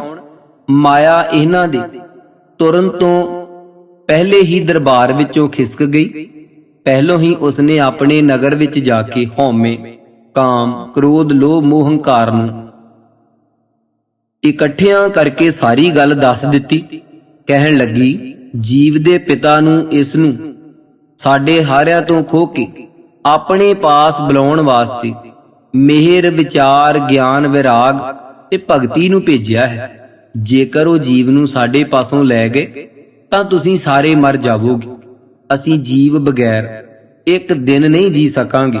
ਇਸ ਵਾਸਤੇ ਆਪਣਾ ਸਾਰਾ ਜ਼ੋਰ ਲਾ ਦੇਵੋ ਤਾਂ ਕਿ ਜੀਵ ਨੂੰ ਤੁਹਾਥੋਂ ਕੋਈ ਨਾ ਲੈ ਜਾ ਸਕੇ। ਇਹ ਸੁਣ ਕੇ ਜੀਵ ਦੀ ਇਸਤਰੀ ਹਉਮੈ ਅਤੇ 5 ਪੁੱਤਰਾਂ ਨੂੰ ਬੜਾ ਗੁੱਸਾ ਆਇਆ। ਆਖਣ ਲੱਗੇ, ਸਾਡੇ ਜਿਉਂਦਿਆਂ ਜੀਵ ਨੂੰ ਸਾਥੋਂ ਖੋਹ ਕੇ ਲੈ ਜਾਣ ਵਾਲਾ ਕੌਣ ਜੰਮਿਆ ਹੈ? ਅਸੀਂ ਗਿਆਨ ਤੇ ਉਸ ਦੇ ਸਾਥੀਆਂ ਨੂੰ ਜੀਵ ਦੇ ਨੇੜੇ ਨਹੀਂ ਆਉਣ ਦੇਣਾ। ਪਰ ਉਸ ਮਾਇਆ ਨੇ ਉੱਤਰ ਦਿੱਤਾ, ਮੈਂ ਗਿਆਨ ਦੇ ਬਲ ਨੂੰ ਜਾਣਦੀ ਹਾਂ। ਉਸ ਨਾਲ ਮੁਕਾਬਲਾ ਕਰਨਾ ਕੋਈ ਖਾਲਾ ਜੀ ਦਾ ਵਾੜਾ ਨਹੀਂ। ਤੁਸੀਂ ਐਵੇਂ ਮਗਰੂਰੀ ਵਿੱਚ ਹੀ ਨਾ ਰਹਿ ਜਾਇਓ। ਤਿਆਰ ਹੋ ਜਾਵੋ ਤੇ ਜੀਵ ਨੂੰ ਹੁਣ ਤੋਂ ਆਪਣੇ ਵਸ ਵਿੱਚ ਰੱਖਣ ਦੀ ਕੋਸ਼ਿਸ਼ ਵਿੱਚ ਰੁੱਝ ਜਾਵੋ। ਗਿਆਨ ਤੇ ਉਸ ਦੇ ਸਾਥੀਆਂ ਨੂੰ ਜੀਵ ਦੇ ਕੋਲ ਹੀ ਨਾ ਆਉਣ ਦੇਣਾ। ਇਹ ਕਹਿ ਕੇ ਮਾਇਆ ਨੇ ਆਪਣੀ ਸਾਰੀ ਨਗਰੀ ਵਿੱਚ ਹਨੇਰਾ ਹੀ ਹਨੇਰਾ ਕਰ ਦਿੱਤਾ। ਹੱਥ ਪਸਾਰਿਆ ਨਜ਼ਰ ਨਾ ਆਵੇ। ਜੀਵ ਦੇ ਆਲੇ ਦੁਆਲੇ ਹਉਮੈ ਤੇ ਉਸ ਦੇ 5 ਪੁੱਤਰਾਂ ਨੂੰ ਦਿਨ ਰਾਤ ਪਹਿਰਾ ਦੇਣਾ ਸ਼ੁਰੂ ਕਰ ਦਿੱਤਾ। ਸਭ ਨੇ ਆਪਣੀਆਂ ਡਿਊਟੀਆਂ ਵੰਡ ਲਈਆਂ। ਵਾਰੀ-ਵਾਰੀ ਜੀਵ ਦੇ ਕੋਲ ਸਭ ਰਹਿਣ ਲੱਗੇ। ਜੀਵ ਨੂੰ ਕਿਸੇ ਵੇਲੇ ਇਕੱਲਾ ਨਾ ਬਹਿਣ ਦਿੰਦੇ। ਜਿਸ ਵੇਲੇ ਗਿਆਨ ਆਪਣੇ ਸਾਥੀਆਂ ਸਮੇਤ ਮਾਇਆ ਨਗਰੀ ਵਿੱਚ ਪਹੁੰਚਿਆ ਤਾਂ ਉਸਨੇ ਸਭ ਪਾਸੇ ਹਨੇਰਾ ਅਤੇ ਜੀਵ ਦੇ ਦੁਆਲੇ ਪਹਿਰੇ ਲੱਗੇ ਦੇਖ ਕੇ ਮਾਇਆ ਦੀ ਸਾਰੀ ਚਾਲ ਨੂੰ ਤਾੜ ਲੀਤਾ। ਕਿਉਂਕਿ ਗਿਆਨ ਤੇ ਉਸ ਦੇ ਸਾਥੀ ਵਿਚਾਰ, ਮਿਹਰ, ਵੈਰਾਗ ਤੇ ਭਗਤੀ ਨੂੰ ਪਤਾ ਸੀ ਕਿ ਮਾਇਆ ਦੀ ਅਸਲੀਅਤ ਕੁਝ ਨਹੀਂ, ਐਵੇਂ ਬਾਹਰ ਦਾ ਦਿਖਾਵਾ ਅਤੇ ਸਖਣਾ ਰੋਬ ਦਾਬ ਹੈ। ਇਸ ਲਈ ਉਹ ਮਾਇਆ ਵੱਲੋਂ ਕੀਤੀਆਂ ਨਾਕਾਬੰਦੀਆਂ ਨੂੰ ਵੇਖ ਕੇ ਘਬਰਾਏ ਨਹੀਂ, ਸਗੋਂ ਬੈਠ ਕੇ ਸਾਰਿਆਂ ਨੇ ਸਲਾਹ ਕੀਤੀ ਕਿ ਮਾਇਆ ਜਿਸ ਨੇ ਜੀਵ ਨੂੰ ਪਹਿਲੇ ਮਹਾਰਾਜ ਦੇ ਨਿਜ ਘਰ ਤੋਂ ਵਰਗਲਾ ਕੇ ਲਿਆਂਦਾ ਹੈ ਅਤੇ ਹੁਣ ਆਪਣੇ ਫਰੇਬ ਵਿੱਚ ਕੈਦ ਕੀਤਾ ਹੋਇਆ ਹੈ, ਉਸ ਤੋਂ ਜੀਵ ਨੂੰ ਚੁਰਾਇਆ ਨਾ ਜਾਵੇ। ਸਗੋਂ ਜੀਵ ਨੂੰ ਮਾਇਆ ਦੀ ਅਸਲੀਅਤ ਸਮਝਾ ਕੇ ਐਸਾ ਬਲਵਾਨ ਕੀਤਾ ਜਾਵੇ ਕਿ ਉਹ ਖੁਦ ਮਾਇਆ ਨਾਲ ਮੁਕਾਬਲਾ ਕਰਕੇ ਉਸ ਨੂੰ ਜਿੱਤੇ। ਇਹ ਸਲਾਹ ਕਰਕੇ ਸਭ ਨੂੰ ਸੂਖਸ਼ਮ ਰੂਪ ਧਾਰ ਲੈ ਹਵਾ ਵਿੱਚ ਹਵਾ ਹੋ ਗਏ, ਕਿਸੇ ਨੂੰ ਨਹੀਂ ਸਨ ਦਿਸਦੇ ਅਤੇ ਲੱਗੇ ਜੀਵ ਦੇ ਆਲੇ ਦੁਆਲੇ ਤੇ ਉਸ ਦੇ ਦਿਲ ਵਿੱਚ ਰਹਿਣ। ਇਹਨਾਂ ਨੇ ਇੱਕ ਚਲਾਕੀ ਇਹ ਖੇਡੀ ਕਿ ਜਦ ਮਾਇਆ ਮਹਾਰਾਜ ਦੇ ਦਰਬਾਰ ਵਿੱਚ ਹਾਜ਼ਰ ਹੁੰਦੀ ਤਾਂ ਉਸ ਤੋਂ ਪਹਿਲਾਂ ਹੀ ਸਾਰੇ ਦੇ ਸਾਰੇ ਉੱਥੇ ਜਾ ਕੇ ਆਪਣੀਆਂ ਥਾਵਾਂ ਤੇ ਬੈਠ ਜਾਂਦੇ ਅਤੇ ਜਦ ਮਾਇਆ ਦਰਬਾਰ ਛੱਡਦੀ ਉਸ ਤੋਂ ਕੁਝ ਚਿਰ ਮਗਰੋਂ ਉਥੋਂ ਉੱਡ ਕੇ ਜੀਵ ਦੇ ਪਾਸ ਆ ਜਾਂਦੇ। ਮਾਇਆ ਨੇ ਹਉਮੈ ਤੇ ਉਸ ਦੇ ਪੁੱਤਰਾਂ ਦੀ ਮਦਦ ਨਾਲ ਜੀਵ ਨੂੰ ਇਹ ਸਮਝਾਉਣਾ ਸ਼ੁਰੂ ਕੀਤਾ ਕਿ ਮਹਾਰਾਜ, ਜਿਸ ਪਾਸ ਤੂੰ ਸਾਥੋਂ ਆਜ਼ਾਦ ਹੋਣ ਲਈ ਅਰਦਾਸਾਂ ਕਰਨ ਲੱਗ ਪਿਆ ਏ, ਉਹ ਤੇ ਹੈ ਹੀ ਨਹੀਂ। ਜੋ ਆਪ ਹੈ ਹੀ ਨਹੀਂ, ਉਹ ਤੇਰੀ ਸਹਾਇਤਾ ਕਿਸ ਤਰ੍ਹਾਂ ਕਰ ਸਕਦਾ ਹੈ? ਜੀਵ ਨੂੰ ਜਦ ਰੋਜ਼ ਇਹੋ ਗੱਲ ਆਖੀ ਜਾਂਦੀ ਤਾਂ ਉਹ ਸੁਣ ਸੁਣ ਕੇ ਬੜਾ ਨਿਰਾਸ਼ ਹੁੰਦਾ ਅਤੇ ਜਦ ਉਸ ਨੂੰ ਹਉਮੈ ਸਮਾਂ ਤਾੜ ਕੇ ਆਖੇ ਕਿ ਜੋ ਮਹਾਰਾਜ ਹੁੰਦਾ ਤੇਰੀ ਸਹਾਇਤਾ ਨਾ ਕਰਦਾ, ਦੇਖ ਤੂੰ ਅਜੇ ਤੱਕ ਸਾਡੇ ਕਬਜ਼ੇ ਵਿੱਚ ਹੈ ਅਤੇ ਨਾ ਅਜੇ ਤੱਕ ਤੈਨੂੰ ਕੋਈ ਸਾਥੋਂ ਆਜ਼ਾਦ ਕਰਾ ਸਕਿਆ ਹੈ, ਨਾ ਹੀ ਕਰਾ ਸਕਦਾ ਹੈ। ਸਾਥੋਂ ਵੱਧ ਬਲੀ ਨਾ ਜੰਮਿਆ ਹੈ, ਨਾ ਜੰਮ ਸਕਦਾ ਹੈ। ਇਸ ਲਈ ਤੇਰੀਆਂ ਅਰਦਾਸਾਂ ਕਰਨੀਆਂ ਬਿਲਕੁਲ ਫਜ਼ੂਲ ਹਨ। ਐਵੇਂ ਆਪਣਾ ਸਮਾਂ ਅਜਾਈ ਨਾ ਗਵਾਇਆ ਕਰ ਅਤੇ ਆਪਣੀ ਇਸਤਰੀ, ਪੁੱਤਰਾਂ, ਧੀਆਂ, ਆਪਣੇ ਬਾਗ ਪਰਿਵਾਰ ਵਿੱਚ ਦਿਲ ਲਗਾਇਆ ਕਰ। ਅਸੀਂ ਹੁਣ ਤੈਨੂੰ ਕੋਈ ਤਕਲੀਫ ਨਹੀਂ ਹੋਣ ਦੇਵਾਂਗੇ। ਤੇਰਾ ਦਿਲ ਨਿਤ ਨਵੇਂ ਤਰੀਕਿਆਂ ਵਿੱਚ ਖੁਸ਼ ਕਰਨ ਦੀ ਕੋਸ਼ਿਸ਼ ਕਰਾਂਗੇ। ਇਹ ਆਖ ਕੇ ਹਉਮੈ ਜੀਵ ਦੇ ਗਲ ਵਿੱਚ ਆਪਣੀਆਂ ਨਾਜ਼ੁਕ ਤੇ ਪਤਲੀਆਂ ਬਾਹਾਂ ਪਾ ਕੇ ਰੋਣ ਲੱਗ ਜਾਂਦੀ ਅਤੇ ਆਖਦੀ ਕਿ ਮੇਰੀ ਤੇ ਦੁਨੀਆ ਤੇ ਹੀ ਤੇਰੇ ਦਮ ਨਾਲ ਹੈ। ਜੇ ਤੂੰ ਮੈਥੋਂ ਵਿਛੜ ਕੇ ਕਿਤੇ ਚਲਾ ਗਿਆ ਤਾਂ ਮੈਂ ਉਸੇ ਵੇਲੇ ਜ਼ਹਿਰ ਖਾ ਕੇ ਮਰ ਜਾਵਾਂਗੀ।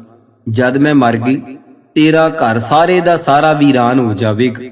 ਜਿਸ ਬਾਗ ਪਰਿਵਾਰ ਨੂੰ ਤੂੰ ਇਤਨੀਆਂ ਮਿਹਨਤਾਂ ਮੁਸ਼ੱਕਤਾਂ ਨਾਲ ਹਰਿਆ ਭਰਿਆ ਕੀਤਾ ਹੈ, ਉਹ ਮੇਰੇ ਬਾਝੋਂ ਮੁਰਝਾ ਕੇ ਸੁੰਨਾ ਹੋ ਜਾਵੇਗਾ। ਕੀ ਤੂੰ ਆਪਣੇ ਸਭ ਕੁਝ ਦੀ ਇਸ ਤਰ੍ਹਾਂ ਦੀ ਬਰਬਾਦੀ ਦੇਖਣੀ ਚਾਹੁੰਦਾ ਹੈ? ਕੀ ਤੂੰ ਇਹ ਆਪਣਾ ਸਭ ਕੁਝ ਛੱਡ ਕੇ ਸਾਥੋਂ ਅਲੱਹਦਾ ਹੋ ਕੇ ਰਹਿਣ ਲਈ ਪ੍ਰਾਰਥਨਾ ਸ਼ੁਰੂ ਕਰ ਦਿੱਤੀ ਹੈ?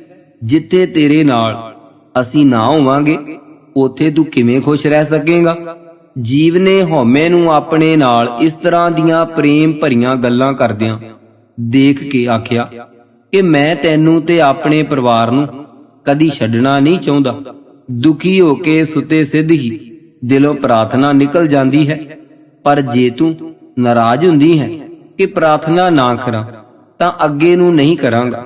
ਮੇਰਾ ਤਾਂ ਆਪ ਤੁਹਾਨੂੰ ਸਾਰਿਆਂ ਨੂੰ ਛੱਡਣ ਤੇ ਦਿਲ ਨਹੀਂ ਕਰਦਾ। ਮੈਂ ਇਤਨੇ ਚਿਰ ਤੋਂ ਤੁਹਾਡੇ ਨਾਲ ਰਹਿੰਦਾ ਆ ਰਿਹਾ ਹਾਂ ਕਿ ਹੁਣ ਮੈਨੂੰ ਯਾਦ ਹੀ ਨਹੀਂ ਆਉਂਦਾ ਕਿ ਤੁਹਾਡੇ ਤੋਂ ਪਹਿਲੇ ਕਿੱਥੇ ਹੁੰਦਾ ਸੀ ਮੈਂ, ਤੇ ਕਦੋਂ ਤੇ ਕਿਸ ਕਰਕੇ ਤੁਹਾਡੇ ਨਾਲ ਆਣ ਰਲਿਆ। ਮੈਨੂੰ ਤਾਂ ਹੁਣ ਇੰਜ ਜਾਪਦਾ ਹੈ ਕਿ ਤੁਸੀਂ ਹੀ ਸਭ ਕੁਝ ਹੋ ਅਤੇ ਤੁਹਾਡੇ ਤੋਂ ਬਗੈਰ ਹੋਰ ਕੁਝ ਵੀ ਨਹੀਂ ਹੈ। ਇਸ ਤੋਂ ਮਗਰੋਂ ਕੁਝ ਚਿਰ ਤਾਂ ਹਉਮੈ ਅਤੇ ਉਸਦੇ ਪੁੱਤਰਾਂ ਲੋਭ ਮੋਹ ਹੰਕਾਰ ਆਦਿ ਨੇ ਜੀਵ ਨੂੰ ਖੁਸ਼ ਰੱਖਣ ਦਾ ਬੜਾ ਖਿਆਲ ਰੱਖਿਆ ਅਤੇ ਤਾੜਦੇ ਰਹੇ ਕਿ ਕਿਸੇ ਪਾਸਿਓਂ ਕਿਸੇ ਵੇਲੇ ਗਿਆਨ ਅਤੇ ਉਸਦੇ ਸਾਥੀ ਜੀਵ ਨੂੰ ਆ ਕੇ ਨਾ ਮਿਲਣ। ਪਰ ਜਦ ਉਹਨਾਂ ਨੇ ਗਿਆਨ ਅਤੇ ਉਸਦੇ ਸਾਥੀਆਂ ਦਾ ਕਿਤੇ ਕੋਈ ਪਤਾ ਨਿਸ਼ਾਨ ਨਾ ਦੇਖਿਆ ਤਾਂ ਮਾਇਆ ਨੂੰ ਮਿਲ ਕੇ ਇੱਕ ਦਿਨ ਆਖਣ ਲੱਗੇ ਕਿ ਗਿਆਨ ਅਤੇ ਉਸਦੇ ਸਾਥੀ ਮਾਇਆ ਨਗਰੀ ਦੇ ਕਿਸੇ ਹਿੱਸੇ ਵਿੱਚ ਨਜ਼ਰ ਨਹੀਂ ਆਉਂਦੇ। ਸਾਡੇ ਖਿਆਲ ਵਿੱਚ ਉਹ ਸਾਥੋਂ ਡਰਦੇ ਵਾਪਸ ਮੁੜ ਗਏ। ਮਾਇਆ ਨੇ ਉਹਨਾਂ ਦੀ ਇਹ ਗੱਲ ਗੌਰ ਨਾਲ ਸੁਣੀ ਅਤੇ ਆਖਣ ਲੱਗੀ ਕਿ ਮੈਂ ਉਹਨਾਂ ਨੂੰ ਜਦ ਵੀ ਮਹਾਰਾਜ ਦੇ ਦਰਬਾਰ ਵਿੱਚ ਜਾਂਦੀ ਹਾਂ ਮੌਜੂਦ ਦੇਖਦੀ ਹਾਂ ਅਤੇ ਉੱਥੇ ਹੀ ਛੱਡ ਆਉਂਦੀ ਹਾਂ। ਸ਼ਾਇਦ ਤੁਸੀਂ ਠੀਕ ਆਖਦੇ ਹੋਵੋ, ਉਹ ਸਾਡੇ ਬਲ ਨੂੰ ਦੇਖ ਕੇ ਮੁੜ ਮਹਾਰਾਜ ਦੇ ਦਰਬਾਰ ਵਿੱਚ ਹੀ ਰਹਿਣ ਲੱਗ ਪਏ ਹਨ। ਮਾਇਆ ਦਾ ਇਹ ਜਵਾਬ ਸੁਣ ਕੇ ਜੀਵ ਦੀ ਇਸਤਰੀ ਤੇ ਬੱਚੇ ਬੜੇ ਖੁਸ਼ ਹੋਏ ਅਤੇ ਗਿਆਨ ਤੇ ਉਸਦੇ ਸਾਥੀਆਂ ਨੂੰ ਮਾਇਆ ਨਗਰੀ ਤੋਂ ਬੜੇ ਖੁਸ਼ ਹੋਏ ਸਮਝ ਕੇ ਲੱਗੇ ਮੁੜ ਜੀਵ ਨਾਲ ਪਹਿਲੇ ਵਰਗੀ ਬੇਪਰਵਾਹੀ ਤੇ ਭੈੜਾ ਸਲੂਕ ਕਰਨ। ਜਦ ਜੀਵ ਟੱਬਰ ਤੋਂ ਤੰਗ ਆ ਜਾਂਦਾ ਤਾਂ ਆਪਣੇ ਮਕਾਨ ਦੇ ਪਿਛਲੇ ਪਾਸੇ ਬਗੀਚੇ ਵਿੱਚ ਚੁੱਪ ਕਰਕੇ ਜਾ ਬੈਠਦਾ ਅਤੇ ਕਿੰਨਾ ਕਿੰਨਾ ਚਿਰ ਉੱਥੇ ਇਕਾਂਤ ਵਿੱਚ ਗੁਜ਼ਾਰ ਦਿੰਦਾ। ਇੱਕ ਵਾਰੀ ਜੀਵ ਆਪਣੇ ਪੋਤਰੇ ਪੋਤਰੀਆਂ ਨੂੰ ਕਹਾਣੀਆਂ ਸੁਣਾਉਂਦਾ ਤੇ ਖਿਡਾਉਂਦਾ ਉਸ ਬਗੀਚੇ ਵਿੱਚ ਆ ਬੈਠਾ। ਬੱਚੇ ਵੀ ਉਸਦੇ ਨਾਲ ਆ ਗਏ, ਪਰ ਜਦ ਜੀਵ ਚੁੱਪਚਾਪ ਕਰਕੇ ਬਗੀਚੇ ਵਿੱਚ ਬੈਠ ਗਿਆ ਤਾਂ ਉਸਦੇ ਮੋਢਿਆਂ ਤੇ ਚੜ੍ਹ ਕੇ ਅਤੇ ਅੱਡੀਆਂ ਮਾਰ-ਮਾਰ ਆਖਣ ਲੱਗੇ ਕਿ ਬਾਬਾ ਅੱਗੋਂ ਕਹਾਣੀ ਸੁਣਾ, ਚੁੱਪ ਕਿਉਂ ਹੋ ਗਿਆ ਹੈ। ਜੀਵ ਦਾ ਜੀ ਕਰਦਾ ਕਿ ਉਹ ਚੁੱਪਚਾਪ ਬੈਠਾ ਰਹੇ, ਪਰ ਉਹ ਬੱਚੇ ਉਸ ਨੂੰ ਚੁੱਪ ਨਾ ਬੈਠਣ ਦੇਣ। ਇੰਨੇ ਵਿੱਚ ਹਉਮੈ ਨੇ ਮਕਾਨ ਵਿੱਚੋਂ ਬੱਚਿਆਂ ਨੂੰ ਆਵਾਜ਼ ਮਾਰੀ ਤੇ ਆਖਿਆ ਕਿ ਆ ਕੇ ਚਾਹ ਪੀ ਜਾਵੋ, ਚਾਹ ਪੀਣ ਦਾ ਵਕਤ ਹੋ ਗਿਆ ਹੈ। ਇਹ ਗੱਲ ਸੁਣ ਕੇ ਸਭ ਬੱਚੇ ਮਕਾਨ ਵੱਲ ਚਾਹ ਪੀਣ ਦੌੜ ਗਏ, ਪਰ ਜੀਵ ਚੁੱਪ ਕਰਕੇ ਬਗੀਚੇ ਵਿੱਚ ਬੈਂਚ ਤੇ ਬੈਠਾ ਫਲਾਂ ਵੱਲ ਤੱਕਦਾ ਰਿਹਾ। ਕੁਝ ਚਿਰ ਮਗਰੋਂ ਜੀਵ ਨੇ ਆਪਣੇ ਅੰਦਰੋਂ ਇਹ ਆਵਾਜ਼ ਆਉਂਦੀ ਸੁਣੀ। ਜੀਵ ਬੜਾ ਹੈਰਾਨ ਹੋਇਆ ਕਿ ਮੇਰੇ ਅੰਦਰੋਂ ਇਹ ਆਵਾਜ਼ ਕਿਸ ਦੀ ਆ ਰਹੀ ਹੈ। ਤਾਹੀਏ ਉਸ ਆਵਾਜ਼ ਨੇ ਜਰਾ ਹੋਰ ਸਾਫ਼ ਅੱਖਰਾਂ ਵਿੱਚ ਆਖਿਆ, ਜੀਵ ਮੈਂ ਵਿਚਾਰ ਹਾਂ ਅਤੇ ਮੇਰੇ ਨਾਲ ਵੈਰਾਗ ਭਗਤੀ ਤੇ ਗਿਆਨ ਹਨ। ਤੈਨੂੰ ਤੇਰੀ ਇਸ ਤਰਸਯੋਗ ਹਾਲਤ ਵਿੱਚੋਂ ਕੱਢਣ ਆਏ ਹਾਂ। ਤੂੰ ਤਕੜਾ ਹੈ, ਘਬਰਾ ਨਾ। ਜਿਵੇਂ ਜਿਵੇਂ ਅਸੀਂ ਤੈਨੂੰ ਆਖੀਏ ਉਵੇਂ ਉਵੇਂ ਕਰਦਾ ਜਾਈਂ। ਅਸੀਂ ਇੱਕ ਦਿਨ ਤੈਨੂੰ ਮਾਇਆ ਦੇ ਜਾਲ ਵਿੱਚੋਂ ਕੱਢ ਕੇ ਤੇਰੇ ਪਿਤਾ ਮਹਾਰਾਜ ਪਾਸ ਲੈ ਜਾਣਾ ਹੈ। ਜੀਵ ਨੇ ਅੱਗੋਂ ਜਵਾਬ ਦਿੱਤਾ, ਮੈਨੂੰ ਤਾਂ ਪਤਾ ਹੀ ਨਹੀਂ ਕਿ ਮੇਰਾ ਪਿਤਾ ਵੀ ਕੋਈ ਹੈ, ਪਰ ਜੇ ਤੁਸੀਂ ਆਖਦੇ ਹੋ ਕਿ ਮਹਾਰਾਜ ਮੇਰਾ ਪਿਤਾ ਹੈ ਅਤੇ ਤੁਸੀਂ ਮੈਨੂੰ ਉਸ ਦੇ ਪਾਸ ਲੈ ਜਾਣ ਲਈ ਆਏ ਹੋ, ਤਾਂ ਮੈਨੂੰ ਇਹ ਤੇ ਦੱਸੋ ਕਿ ਇਹ ਮੇਰਾ ਪਿਤਾ ਮਹਾਰਾਜ ਹੈ ਕੌਣ। ਗਿਆਨ ਨੇ ਅੱਗੋਂ ਜਵਾਬ ਦਿੱਤਾ, ਜੀਵ ਇਹ ਤੇਰਾ ਪਿਤਾ ਮਹਾਰਾਜ ਸਭ ਬ੍ਰਹਿਮੰਡਾਂ ਖੰਡਾਂ ਦਾ ਸੁਆਮੀ ਹੈ ਤੇ ਸਰਬ ਸ਼ਕਤੀਆਂ ਦਾ ਮਾਲਕ ਹੈ। ਇਹ ਮਾਇਆ ਤੈਨੂੰ ਤੇਰੇ ਪਿਤਾ ਦੇ ਨਿਜ ਘਰ ਨਾਮੀ ਖਾਸ ਕਮਰੇ ਵਿੱਚੋਂ ਛਲ ਕੇ ਲੈ ਆਈ ਸੀ। ਤੈਨੂੰ ਇਹ ਸਭ ਕੁਝ ਭੁੱਲ ਗਿਆ ਹੈ। ਅਸੀਂ ਤੈਨੂੰ ਮੁੜ ਤੇਰੇ ਪਿਤਾ ਪਾਸ ਲੈ ਜਾਵਾਂਗੇ। ਸਾਡਾ ਇਤਬਾਰ ਕਰ ਤੇ ਜਿਵੇਂ ਅਸੀਂ ਆਖੀਏ ਉਵੇਂ ਹੀ ਕਰ। ਜੀਵ ਨੇ ਗਿਆਨ ਨੂੰ ਆਖਿਆ, ਗਿਆਨ ਮੈਂ ਕਿਵੇਂ ਮੰਨਾਂ ਕਿ ਤੂੰ ਸੱਚ ਕਹਿੰਦਾ ਹੈ। ਮੈਨੂੰ ਤਾਂ ਕੁਝ ਯਾਦ ਹੀ ਨਹੀਂ, ਤੇਰੀ ਗੱਲ ਤੇ ਕਿਵੇਂ ਯਕੀਨ ਕਰਾਂ। ਤਦ ਵਿਚਾਰ ਬੋਲੀ, ਜੀਵ ਤੈਨੂੰ ਹੋਰ ਕੁਝ ਯਾਦ ਨਹੀਂ ਤਾਂ ਇਹ ਤਾਂ ਯਾਦ ਹੈ ਕਿ ਤੂੰ ਕਿਸੇ ਵੇਲੇ ਆਪਣੇ ਪਰਿਵਾਰ ਤੋਂ ਤੰਗ ਆ ਕੇ ਇਹ ਪ੍ਰਾਰਥਨਾ ਕਰਦਾ ਹੁੰਦਾ ਸੀ, ਖਾਤ ਪੀਤ ਖੇਲਤ ਹਸਤ ਭਰਮੇ ਜਨਮ ਅਨੇਕ, ਭਵ ਜਲ ਤੇ ਕਾਢੋ ਪ੍ਰਭੂ, ਨਾਨਕ ਤੇਰੀ ਟੇਕ। ਇਹ ਤੇਰੀ ਅਰਦਾਸ ਮਹਾਰਾਜ ਤੱਕ ਪਹੁੰਚਦੀ ਰਹੀ ਹੈ ਅਤੇ ਉਹਨਾਂ ਦੇ ਹੁਕਮ ਨਾਲ ਹੀ ਅਸੀਂ ਤੈਨੂੰ ਛੁਡਾਣ ਆਏ ਹਾਂ। ਜੀਵ ਨੇ ਜਵਾਬ ਦਿੱਤਾ, ਪਰ ਮੈਨੂੰ ਤਾਂ ਮਾਇਆ ਨੇ ਆਖਿਆ ਕਿ ਮਹਾਰਾਜ ਹੈ ਹੀ ਨਹੀਂ, ਅਤੇ ਜੋ ਚੀਜ਼ ਆਪ ਹੀ ਹੈ ਨਹੀਂ, ਉਹ ਮੇਰੀ ਅਰਦਾਸ ਕਿਸ ਤਰ੍ਹਾਂ ਸੁਣ ਸਕਦੀ ਹੈ ਅਤੇ ਮੇਰੀ ਸਹਾਇਤਾ ਕਿਵੇਂ ਕਰ ਸਕਦੀ ਹੈ। ਵਿਚਾਰ, ਐ ਜੀਵ, ਤੂੰ ਜਰਾ ਸੋਚ ਕੇ ਜੇਕਰ ਮਹਾਰਾਜ ਨਾ ਹੁੰਦੇ ਤਾਂ ਤੇਰੀ ਅਰਦਾਸ ਕਿਵੇਂ ਸੁਣਦੇ ਅਤੇ ਸਾਨੂੰ ਤੇਰੇ ਪਾਸ ਕਿਵੇਂ ਭੇਜਦੇ। ਸਾਡਾ ਮਾਇਆ ਦੇ ਲਗਾਏ ਪਹਿਰਿਆਂ ਨੂੰ ਚੀਰ ਕੇ ਤੇਰੇ ਪਾਸ ਆ ਜਾਣਾ ਕੀ ਸਿੱਧ ਨਹੀਂ ਕਰਦਾ ਕਿ ਤੇਰੀ ਅਰਦਾਸ ਕਿਸੇ ਨੇ ਜ਼ਰੂਰ ਸੁਣੀ ਹੈ ਅਤੇ ਉਸਨੇ ਸਾਨੂੰ ਤੇਰੇ ਪਾਸ ਤੇਰੀ ਮਦਦ ਵਾਸਤੇ ਤੇ ਤੈਨੂੰ ਮਾਇਆ ਦੀ ਕੈਦ ਵਿੱਚੋਂ ਕੱਢਣ ਲਈ ਭੇਜਿਆ ਹੈ। ਉਹ ਜਿਸ ਨੇ ਤੇਰੀ ਪ੍ਰਾਰਥਨਾ ਸੁਣੀ ਹੈ, ਉਹ ਤੇਰਾ ਪਿਤਾ ਮਹਾਰਾਜ ਹੈ। ਜੇਕਰ ਮਾਇਆ ਸੱਚੀ ਹੁੰਦੀ ਤਾਂ ਤੇਰੀ ਪ੍ਰਾਰਥਨਾ ਦਾ ਕੋਈ ਫਲ ਨਹੀਂ ਸੀ ਨਿਕਲਣਾ ਚਾਹੀਦਾ, ਪਰ ਹੁਣ ਤੇਰੀ ਪ੍ਰਾਰਥਨਾ ਕਰਕੇ ਅਸੀਂ ਤੇਰੀ ਸਹਾਇਤਾ ਲਈ ਤੇਰੇ ਪਾਸ ਆਣ ਪੁੱਜੇ ਹਾਂ। ਕੀ ਇਸ ਤੋਂ ਸਾਬਤ ਨਹੀਂ ਹੁੰਦਾ ਕਿ ਮਾਇਆ ਝੂਠੀ ਹੈ ਅਤੇ ਆਪਣੇ ਪੰਜੇ ਵਿੱਚ ਸਦਾ ਫਸਾਈ ਰੱਖਣ ਦੇ ਖਿਆਲ ਨਾਲ ਤੈਨੂੰ ਆਪਣੇ ਪਿਤਾ ਦੀ ਹਸਤੀ ਤੋਂ ਮੁਨਕਰ ਕਰਾਉਣਾ ਚਾਹੁੰਦੀ ਹੈ। ਜੀਵ, ਮੈਂ ਮਾਇਆ ਤੋਂ ਤੰਗ ਆ ਕੇ ਪ੍ਰਾਰਥਨਾ ਤੇ ਜ਼ਰੂਰ ਕਰਦਾ ਰਿਹਾ ਹਾਂ, ਪਰ ਇਹ ਸੁਣ ਕੇ ਬੜਾ ਅਚਰਜ ਹਾਂ ਕਿ ਮੇਰੀ ਪ੍ਰਾਰਥਨਾ ਮੇਰੇ ਪਿਤਾ ਕੋਲ ਪਹੁੰਚਦੀ ਰਹੀ ਹੈ ਅਤੇ ਉਸਨੇ ਤੁਹਾਨੂੰ ਮੇਰੀ ਸਹਾਇਤਾ ਲਈ ਭੇਜਿਆ ਹੈ। ਇਸ ਤੋਂ ਤਾਂ ਸਿੱਧ ਹੋਇਆ ਕਿ ਮੇਰਾ ਪਿਤਾ ਹੈ ਅਤੇ ਉਹ ਮੇਰੀ ਪ੍ਰਾਰਥਨਾ ਨੂੰ ਸੁਣ ਸਕਦਾ ਹੈ। ਐ ਵਿਚਾਰ, ਮੈਂ ਤੇਰਾ ਧੰਨਵਾਦੀ ਹਾਂ। ਇੰਨੇ ਚਿਰ ਨੂੰ ਜੀਵ ਦੇ ਪਰਿਵਾਰ ਦੇ ਬੱਚੇ ਚਾਹ ਪੀ ਕੇ ਮੁੜ ਬਾਗ ਵੱਲ ਖੇਡਣ ਆ ਰਹੇ ਸਨ। ਵਿਚਾਰ ਨੇ ਜੀਵ ਨੂੰ ਆਖਿਆ ਕਿ ਮੈਂ ਤੇ ਮੇਰੇ ਸਾਥੀ ਹੁਣ ਅਲੋਪ ਹੋ ਕੇ ਤੇਰੇ ਨਜ਼ਦੀਕ ਹੀ ਰਹਾਂਗੇ। ਜਦੋਂ ਤੈਨੂੰ ਲੋੜ ਲਈ ਤੂੰ ਇਸ ਬਾਗ ਵਿੱਚ ਜਾਂ ਹੋਰ ਕਿਸੇ ਇਕਾਂਤ ਜਗ੍ਹਾ ਤੇ ਸਾਨੂੰ ਯਾਦ ਕਰੀਂ, ਅਸੀਂ ਫਿਰ ਤੇਰੇ ਕੋਲ ਆ ਜਾਵਾਂਗੇ। ਹੁਣ ਤੂੰ ਇਹ ਗੱਲ ਸੱਤ ਕਰਕੇ ਮੰਨ ਕਿ ਤੇਰਾ ਇੱਕ ਪਿਤਾ ਹੈ ਜੋ ਤਰਲੋਕੀ ਦਾ ਨਾਥ ਹੈ ਤੇ ਸਰਬ ਸ਼ਕਤੀਮਾਨ ਹੈ। ਉਹ ਮਾਇਆ ਤੋਂ ਬੇਅੰਤ ਗੱਲਾਂ ਗੁਣਾ ਵੱਡਾ ਹੈ। ਮਾਇਆ ਉਸ ਦੀ ਦਾਸੀ ਹੈ। ਜਦ ਮਾਇਆ ਹੀ ਉਸ ਦੀ ਦਾਸੀ ਹੈ ਤਾਂ ਫਿਰ ਕਾਮ, ਕ੍ਰੋਧ, ਲੋਭ, ਮੋਹ, ਹੰਕਾਰ ਦੀ ਉਸ ਦੇ ਸਾਹਮਣੇ ਕੀ ਹਸਤੀ ਹੋ ਸਕਦੀ ਹੈ। ਜੀਵ ਹੁਣ ਭਾਵੇਂ ਆਪਣੇ ਪਰਿਵਾਰ ਵਿੱਚ ਰਹਿੰਦਾ ਸੀ, ਪਰ ਪਹਿਲੇ ਵਾਂਗਰ ਆਪਣੇ ਆਪ ਨੂੰ ਇਕੱਲਿਆਂ ਤੇ ਨਿਆਸਰਾ ਨਹੀਂ ਸੀ ਸਮਝਦਾ। ਉਸ ਨੂੰ ਤਸੱਲੀ ਸੀ ਕਿ ਉਸ ਦਾ ਪਿਤਾ ਸਰਬ ਸ਼ਕਤੀਮਾਨ ਹੈ ਅਤੇ ਉਸਨੇ ਪੁੱਤਰ ਦੀ ਅਰਦਾਸ ਸੁਣ ਕੇ ਗਿਆਨ, ਵਿਚਾਰ, ਵੈਰਾਗ ਆਦਿ ਨੂੰ ਉਸ ਦੀ ਸਹਾਇਤਾ ਲਈ ਭੇਜਿਆ ਹੈ।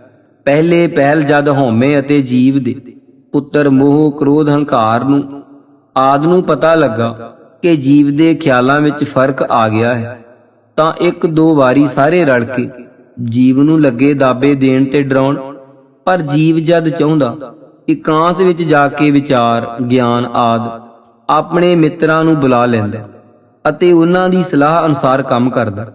ਮਿੱਤਰਾਂ ਨੇ ਜੀਵ ਨੂੰ ਸਮਝਾ ਦਿੱਤਾ ਸੀ ਕਿ ਹਉਮੈ, ਕ੍ਰੋਧ, ਮੋਹ, ਹੰਕਾਰ ਆਦਿ ਸਭ ਦਾ ਇਹ ਸੁਭਾਵ ਹੈ ਕਿ ਜਦ ਤੱਕ ਜੀਵ ਆਪਣੇ ਆਪ ਨੂੰ ਇਹਨਾਂ ਤੋਂ ਕਮਜ਼ੋਰ ਸਮਝਦਾ ਰਹੇਗਾ, ਤਦ ਤੱਕ ਇਹ ਉਸ ਨੂੰ ਖੂਬ ਡਰਾਉਂਦੇ ਰਹਿਣਗੇ ਤੇ ਆਪਣੀਆਂ ਮੰਗਾਂ ਵਧਾ ਕੇ ਪੇਸ਼ ਕਰਦੇ ਰਹਿਣਗੇ।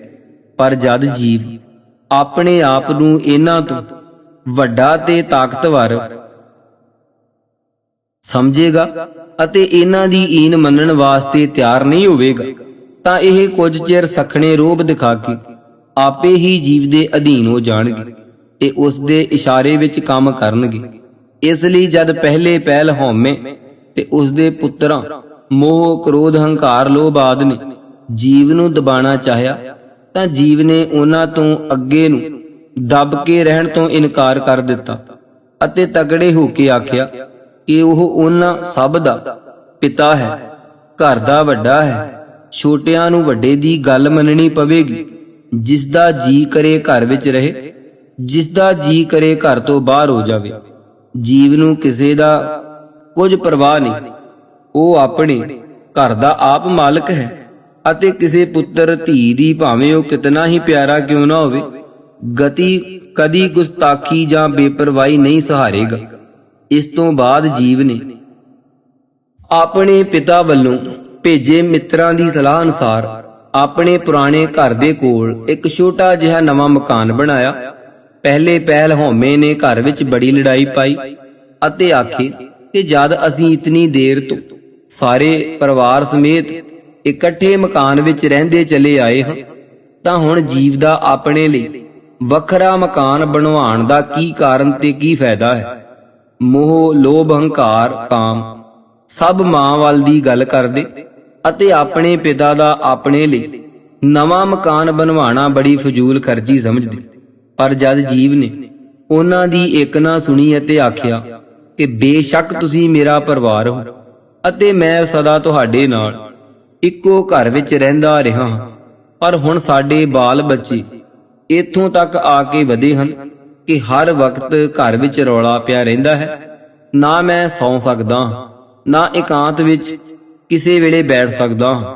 ਇਸ ਲਈ ਜ਼ਰੂਰੀ ਹੈ ਕਿ ਮੈਂ ਆਪਣੀ ਖੁਸ਼ੀ ਤੇ ਆਰਾਮ ਲਈ ਤੁਹਾਡੇ ਕੋਲ ਹੀ ਇੱਕ ਹੋਰ ਮਕਾਨ ਵਿੱਚ ਰਹਾਂ। ਜਦ ਜੀ ਕਰੇ ਤੁਹਾਡੇ ਕੋਲ ਆ ਜਾਵਾਂ, ਜਦ ਜੀ ਕਰੇ ਉਸ ਮਕਾਨ ਵਿੱਚ ਚਲਾ ਜਾਵਾਂ। ਉੱਥੇ ਮੈਂ ਆਪਣੇ ਲਈ ਵੱਖਰੇ ਮਿੱਤਰ ਰੱਖਾਂਗਾ, ਜਿਨ੍ਹਾਂ ਦਾ ਕੰਮ ਸਿਰਫ ਮੇਰੀ ਖੁਸ਼ੀ ਤੇ ਆਰਾਮ ਦਾ ਖਿਆਲ ਰੱਖਣਾ ਹੋਵੇਗਾ।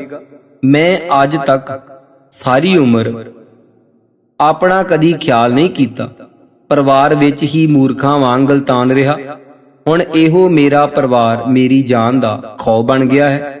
ਮੈਂ ਚਾਹੁੰਦਾ ਹਾਂ ਕਿ ਕਿਸੇ ਵੇਲੇ ਇਸ ਸਾਰੇ ਝਮੇਲੇ ਤੋਂ ਵੱਖਰਾ ਹੋ ਕੇ ਬੈਠਾਂ, ਕਿਉਂਕਿ ਮੈਂ ਇਹ ਫੈਸਲਾ ਸੋਚ ਸਮਝ ਕੇ ਕੀਤਾ ਹੈ। ਇਸ ਲਈ ਮੈਂ ਇਸ ਫੈਸਲੇ ਉੱਤੇ ਦ੍ਰਿੜ ਹਾਂ ਅਤੇ ਇਸ ਨੂੰ ਬਦਲਣ ਲਈ ਕਿਸੇ ਦੀ ਸੁਣਨ ਵਾਸਤੇ ਤਿਆਰ ਨਹੀਂ। ਜਦ ਜੀਵ ਦੇ ਪਰਿਵਾਰ ਨੇ ਜੀਵ ਨੂੰ ਆਪਣੇ ਫੈਸਲੇ ਤੇ ਦ੍ਰਿੜ ਦੇਖਿਆ ਤਾਂ ਸਭ ਨੇ ਨੀਵੀਂ ਪਾ ਲਈ ਅਤੇ ਹਉਮੈ ਨੇ ਹੱਥ ਜੋੜ ਕੇ ਆਖਿਆ, ਜੀਵ ਤੂੰ ਜੋ ਕੁਝ ਕਰਨਾ ਚਾਹੇ ਕਰ, ਆਖਰ ਤੂੰ ਘਰ ਦਾ ਵੱਡਾ ਹੈ। ਕਈ ਜਨਮ ਜਨਮਾਤਰਾਂ ਤੋਂ ਮੈਂ ਤੇ ਤੇਰਾ ਪਰਿਵਾਰ ਤੇਰੇ ਨਾਲ ਰਹਿੰਦੇ ਆ ਰਹੇ ਹਾਂ। ਸਾਡਾ ਤੇਰੇ ਬਗੈਰ ਦੱਸ ਕਿਸ ਤਰ੍ਹਾਂ ਗੁਜ਼ਾਰਾ ਹੋਵੇਗਾ। ਜੇ ਤੇਰਾ ਅਲੱਹਦਾ ਮਕਾਨ ਵਿੱਚ ਜਾ ਕੇ ਕਿਸ ਵੇਲੇ ਰਹਿਣ ਦਾ ਖਿਆਲ ਹੈ, ਤੂੰ ਆਪਣੀ ਖੁਸ਼ੀ ਪੂਰੀ ਕਰ, ਪਰ ਸਾਡੇ ਨਾਲ ਇਹ ਇਕਰਾਰ ਜ਼ਰੂਰ ਕਰ ਕਿ ਵਧੇਰੇ ਕਰਕੇ ਤੂੰ ਸਾਡੇ ਘਰ ਹੀ ਰਹੇਗਾ, ਤਾਂ ਕਿ ਸਾਡਾ ਦਿਲ ਵੀ ਉਦਾਸ ਨਾ ਹੋਵੇ। ਇਹ ਗੱਲ ਸੁਣ ਕੇ ਜੀਵ ਨੇ ਹਉਮੈ ਤੇ ਆਪਣੇ ਪੁੱਤਰਾਂ ਨੂੰ ਜਵਾਬ ਦਿੱਤਾ ਕਿ ਮੈਨੂੰ ਤੁਹਾਡੀ ਇਸ ਗੱਲ ਦੇ ਮੰਨਣ ਵਿੱਚ ਕੋਈ ਉਜਰ ਨਹੀਂ। ਮੈਂ ਉਸ ਮਕਾਨ ਵਿੱਚ ਵੀ ਰਹਾਂਗਾ ਅਤੇ ਤੁਹਾਡੇ ਪਾਸ ਵੀ ਰਿਹਾ ਕਰਾਂਗਾ, ਪਰ ਤੁਹਾਨੂੰ ਕਿਸੇ ਨੂੰ ਉਸ ਮੇਰੇ ਨਵੇਂ ਮਕਾਨ ਵਿੱਚ ਜਾ ਕੇ ਰਹਿਣ ਦੀ ਇਜਾਜ਼ਤ ਨਹੀਂ ਹੋਵੇਗੀ। ਉਸ ਮਕਾਨ ਦਾ ਵਾਯੂ ਮੰਡਲ ਹੀ ਐਸਾ ਹੋਵੇਗਾ ਜਿੱਥੇ ਤੁਹਾਡਾ ਸਹੀ ਸਲਾਮਤ ਰਹਿਣਾ ਮੁਸ਼ਕਲ ਹੋ ਜਾਵੇਗਾ। ਇਸ ਲਈ ਤੁਹਾਡਾ ਖਿਆਲ ਰੱਖ ਕੇ ਹੀ ਮੈਂ ਚਾਹੁੰਦਾ ਹਾਂ ਕਿ ਤੁਸੀਂ ਕਿਸੇ ਨੇ ਉਸ ਮਕਾਨ ਵਿੱਚ ਜਾਣ ਦੀ ਕੋਸ਼ਿਸ਼ ਨਾ ਕਰਨੀ। ਉਸ ਮਕਾਨ ਵਿੱਚ ਮੇਰੀ ਸੇਵਾ ਕਰਨ ਤੇ ਧਿਆਨ ਰੱਖਣ ਵਾਲੇ ਮੇਰੇ ਮਿੱਤਰ ਤੇ ਸੇਵਾਦਾਰ ਵੀ ਮੇਰੀ ਆਪਣੀ ਮਰਜ਼ੀ ਦੇ ਹੋਣਗੇ। ਇਸ ਘਰ ਦਾ ਉਸ ਨਾਲ ਕੋਈ ਕਿਸੇ ਕਿਸਮ ਦਾ ਸਬੰਧ ਨਹੀਂ ਹੋਵੇਗਾ। ਜੀਵ ਹੁਣ ਦੇ ਘਰਾਂ ਦਾ ਵਾਸੀ ਸੀ। ਜਦ ਜੀ ਕਰਦਾ ਪੁਰਾਣੇ ਘਰਾਂ ਵਿੱਚ ਚਲਾ ਜਾਂਦਾ, ਜਦ ਜੀ ਕਰਦਾ ਨਵੇਂ ਘਰ ਵਿੱਚ ਆ ਜਾਂਦਾ। ਨਵੇਂ ਘਰ ਦਾ ਨਾਮ ਜੀਵ ਨੇ ਵਿਚਾਰ, ਗਿਆਨ ਆਦਿ ਮਿੱਤਰਾਂ ਨਾਲ ਸਲਾਹ ਕਰਕੇ ਸਤਸੰਗ ਰੱਖਿਆ ਅਤੇ ਇਸ ਦਾ ਪ੍ਰਬੰਧ ਇੱਕ ਸਾਧੂ ਨਾਮੀ ਪੂਰਨ ਪੁਰਸ਼ ਦੇ ਹਵਾਲੇ ਕੀਤਾ। ਪਹਿਲੇ ਪਹਿਲ ਜੀਵ ਸਤਸੰਗ ਨਾਮੀ ਨਵੇਂ ਘਰ ਵਿੱਚ ਥੋੜਾ ਤੇ ਹਉਮੈ ਅਤੇ ਉਸ ਦੀ ਔਲਾਦ ਵਾਲੇ ਪੁਰਾਣੇ ਘਰ ਵਿੱਚ ਜ਼ਿਆਦਾ ਰਹਿੰਦਾ। ਜਿਉਂ-ਜਿਉਂ ਸਮਾਂ ਗੁਜ਼ਰਦਾ ਗਿਆ, ਜੀਵ ਪੁਰਾਣੇ ਘਰ ਵਿੱਚ ਥੋੜਾ ਤੇ ਨਵੇਂ ਘਰ ਵਿੱਚ ਜ਼ਿਆਦਾ ਸਮਾਂ ਗੁਜ਼ਾਰਨ ਲੱਗਾ। ਉਹ ਜਦ ਪੁਰਾਣੇ ਘਰ ਤੋਂ ਬਾਹਰ ਆਉਂਦਾ, ਆਪਣੇ ਮਨ ਨੂੰ ਸਦਾ ਅਸ਼ਾਂਤ ਦੇਖਦਾ, ਪਰ ਜਦ ਨਵੇਂ ਘਰ ਵਿੱਚ ਜਾਂਦਾ ਤਾਂ ਸਾਧੂ ਅਤੇ ਗਿਆਨ, ਵਿਰਾਗ, ਵਿਚਾਰ ਆਦਿ ਦੀ ਸੰਗਤ ਤੋਂ ਬੜੀ ਸ਼ਾਂਤੀ, ਉਤਸ਼ਾਹ ਤੇ ਖੇੜਾ ਪ੍ਰਾਪਤ ਕਰਦਾ। ਹਉਮੈ ਅਤੇ ਉਸਦੇ ਪੁੱਤਰਾਂ ਕਾਮ, ਕ੍ਰੋਧ ਆਦਿ ਨੇ ਜੀਵ ਨੂੰ ਇਥੋਂ ਤੱਕ ਬਦਲਿਆ ਦੇਖ ਕੇ ਕਈ ਵਾਰ ਜੀਵ ਦੇ ਨਵੇਂ ਘਰ ਵਿੱਚ ਜਾ ਕੇ ਉੱਥੇ ਆਪਣਾ ਕਬਜ਼ਾ ਕਰਨ ਦੀ ਕੋਸ਼ਿਸ਼ ਕੀਤੀ, ਪਰ ਜਦ ਇਹ ਨਵੇਂ ਮਕਾਨ ਦੇ ਨੇੜੇ ਪਹੁੰਚਦੇ ਤਾਂ ਇਹਨਾਂ ਦੇ ਸਾਹ ਘੁੱਟਣੇ ਸ਼ੁਰੂ ਹੋ ਜਾਂਦੇ।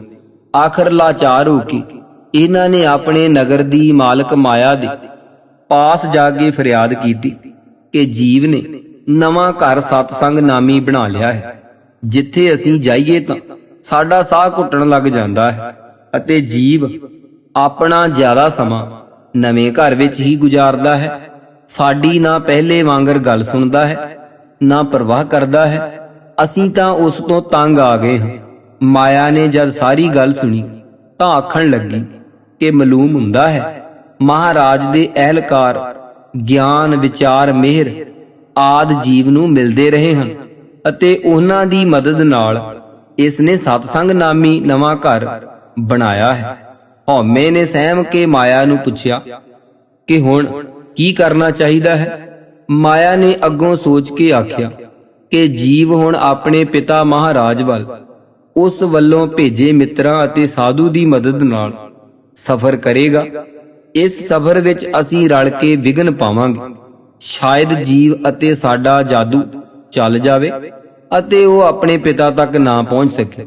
ਜੀਵ ਭਾਵੇਂ ਜ਼ਿਆਦਾ ਵਕਤ ਸਤਸੰਗ ਨਾਮੀ ਘਰ ਆਪਣੇ ਘਰ ਵਿੱਚ ਲਾਉਂਦਾ ਅਤੇ ਰਹਿੰਦਾ, ਸਾਧੂ ਤੋਂ ਆਪਣੇ ਪਿਤਾ ਮਹਾਰਾਜ ਦੀਆਂ ਗੱਲਾਂ ਸੁਣਦਾ ਅਤੇ ਦਿਲ ਵਿੱਚ ਬੜੇ ਉਤਸ਼ਾਹ ਨਾਲ ਉਸ ਘੜੀ ਨੂੰ ਉਡੀਕਦਾ ਜਦੋਂ ਆਪਣੇ ਪਿਤਾ ਨੂੰ ਮੁੜ ਮਿਲੇਗਾ।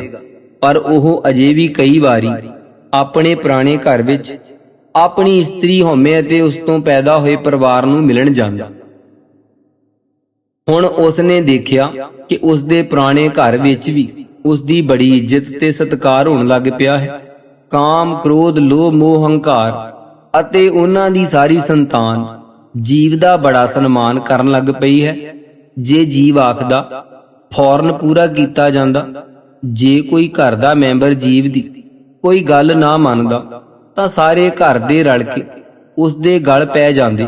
ਸਭ ਨੂੰ ਇਹ ਮਾਲੂਮ ਹੋ ਚੁੱਕਾ ਸੀ ਕਿ ਜੇਕਰ ਜੀਵ ਆਪਣੇ ਪਿਤਾ ਪਾਸ ਚਲਾ ਗਿਆ ਤਾਂ ਉਹ ਸਾਰੇ ਜੀਵ ਬਗੈਰ ਇੱਕ ਘੜੀ ਨਹੀਂ ਜੀ ਸਕਣਗੇ। ਇਸ ਵਾਸਤੇ ਉਹਨਾਂ ਸਭ ਦੀ ਸਲਾਮਤੀ ਜੀਵ ਦੇ ਆਪਣੇ ਪਿਤਾ ਪਾਸ ਨਾ ਜਾਣ ਵਿੱਚ ਹੀ ਹੈ। ਇਸ ਲਈ ਉਹਨਾਂ ਆਪਣਾ ਵਤੀਰਾ ਬਦਲ ਕੇ ਜੀਵ ਨੂੰ ਰਾਜੀ ਤੇ ਖੁਸ਼ ਰੱਖਣ ਦੇ ਪੂਰੇ ਯਤਨ ਆਰੰਭ ਦਿੱਤੇ। ਇੱਥੋਂ ਤੱਕ ਕਿ ਮਾਇਆ ਨੇ ਇੱਕ ਦਿਨ ਜੀਵ ਦੇ ਸਾਹਮਣੇ ਆ ਕੇ ਆਖ ਦਿੱਤਾ ਕਿ ਹੇ ਜੀਵ, ਮੈਂ ਤਾਂ ਤੇਰੀ ਦਾਸੀ ਹਾਂ, ਮੇਰੇ ਪਿਛਲੇ ਕਸੂਰ ਮਾਫ ਕਰ ਦੇਵੋ ਅਤੇ ਅੱਗੇ ਨੂੰ ਮੇਰਾ ਮਾਲਕ ਬਣ ਕੇ ਮੇਰੀ ਸਾਰੀ ਨਗਰੀ ਤੇ ਰਾਜ ਕਰੋ। ਮਾਇਆ ਅਤੇ ਹਉਮੈ ਦੀਆਂ ਮਿੱਠੀਆਂ ਮਿੱਠੀਆਂ ਗੱਲਾਂ ਸੁਣ ਕੇ ਜੀਵ ਬੜਾ ਖੁਸ਼ ਹੋਇਆ ਅਤੇ ਆਖਣ ਲੱਗਾ, ਮਾਇਆ, ਜੇਕਰ ਤੂੰ ਪਹਿਲਾਂ ਹੀ ਮੇਰੇ ਨਾਲ ਇਸ ਤਰ੍ਹਾਂ ਦਾ ਸਲੂਕ ਕਰਦੀ ਤਾਂ ਮੈਂ ਦੁਖੀ ਹੋ ਕੇ ਆਪਣੇ ਪਿਤਾ ਪਾਸ ਤੈਥੋਂ ਛੁਟਕਾਰਾ ਪਾਉਣ ਲਈ ਪ੍ਰਾਰਥਨਾ ਹੀ ਨਾ ਕਰਦਾ। ਮਾਇਆ ਨੇ ਅੱਗੋਂ ਹੱਥ ਜੋੜ ਕੇ ਆਖਿਆ, ਜੀਵ, ਜਦ ਤੱਕ ਆਪ ਨੂੰ ਆਪਣੇ ਪਿਤਾ ਭੁੱਲੇ ਰਹੇ ਤਦ ਤੱਕ ਮੈਂ ਆਪ ਦੀ ਜ਼ਰੂਰ ਬੇਪਰਵਾਹੀ ਕਰਦੀ ਰਹੀ, ਪਰ ਹੁਣ ਆਪ ਨੂੰ ਆਪਣੇ ਪਿਤਾ ਦਾ ਸਭ ਪਤਾ ਲੱਗ ਗਿਆ ਹੈ ਅਤੇ ਆਪ ਆਪਣੇ ਪਿਤਾ ਨੂੰ ਹਰ ਵੇਲੇ ਯਾਦ ਰੱਖਦੇ ਹੋ। ਮੈਂ ਇਸ ਲਈ ਪਿਛਲੀ ਸਭ ਭੁੱਲਦੀ ਮਾਫੀ ਮੰਗਦੀ ਹਾਂ ਅਤੇ ਅੱਗੇ ਲਈ ਆਪ ਦੀ ਦਾਸੀ ਹੋ ਕੇ ਰਹਿਣ ਦੀ ਕਸਮ ਖਾਂਦੀ ਹਾਂ। ਇਹ ਸੁਣ ਕੇ ਜੀਵ ਨੇ ਮਾਇਆ ਨੂੰ ਕਿਹਾ ਕਿ ਅੱਛਾ, ਜੇ ਤੂੰ ਅੱਗੇ ਨੂੰ ਇਸੇ ਤਰ੍ਹਾਂ ਮੇਰੀ ਆਗਿਆਕਾਰ ਰਹੀ ਤਾਂ ਮੈਂ ਤੇਰੇ ਪਾਸ ਹੀ ਰਹਾਂਗਾ।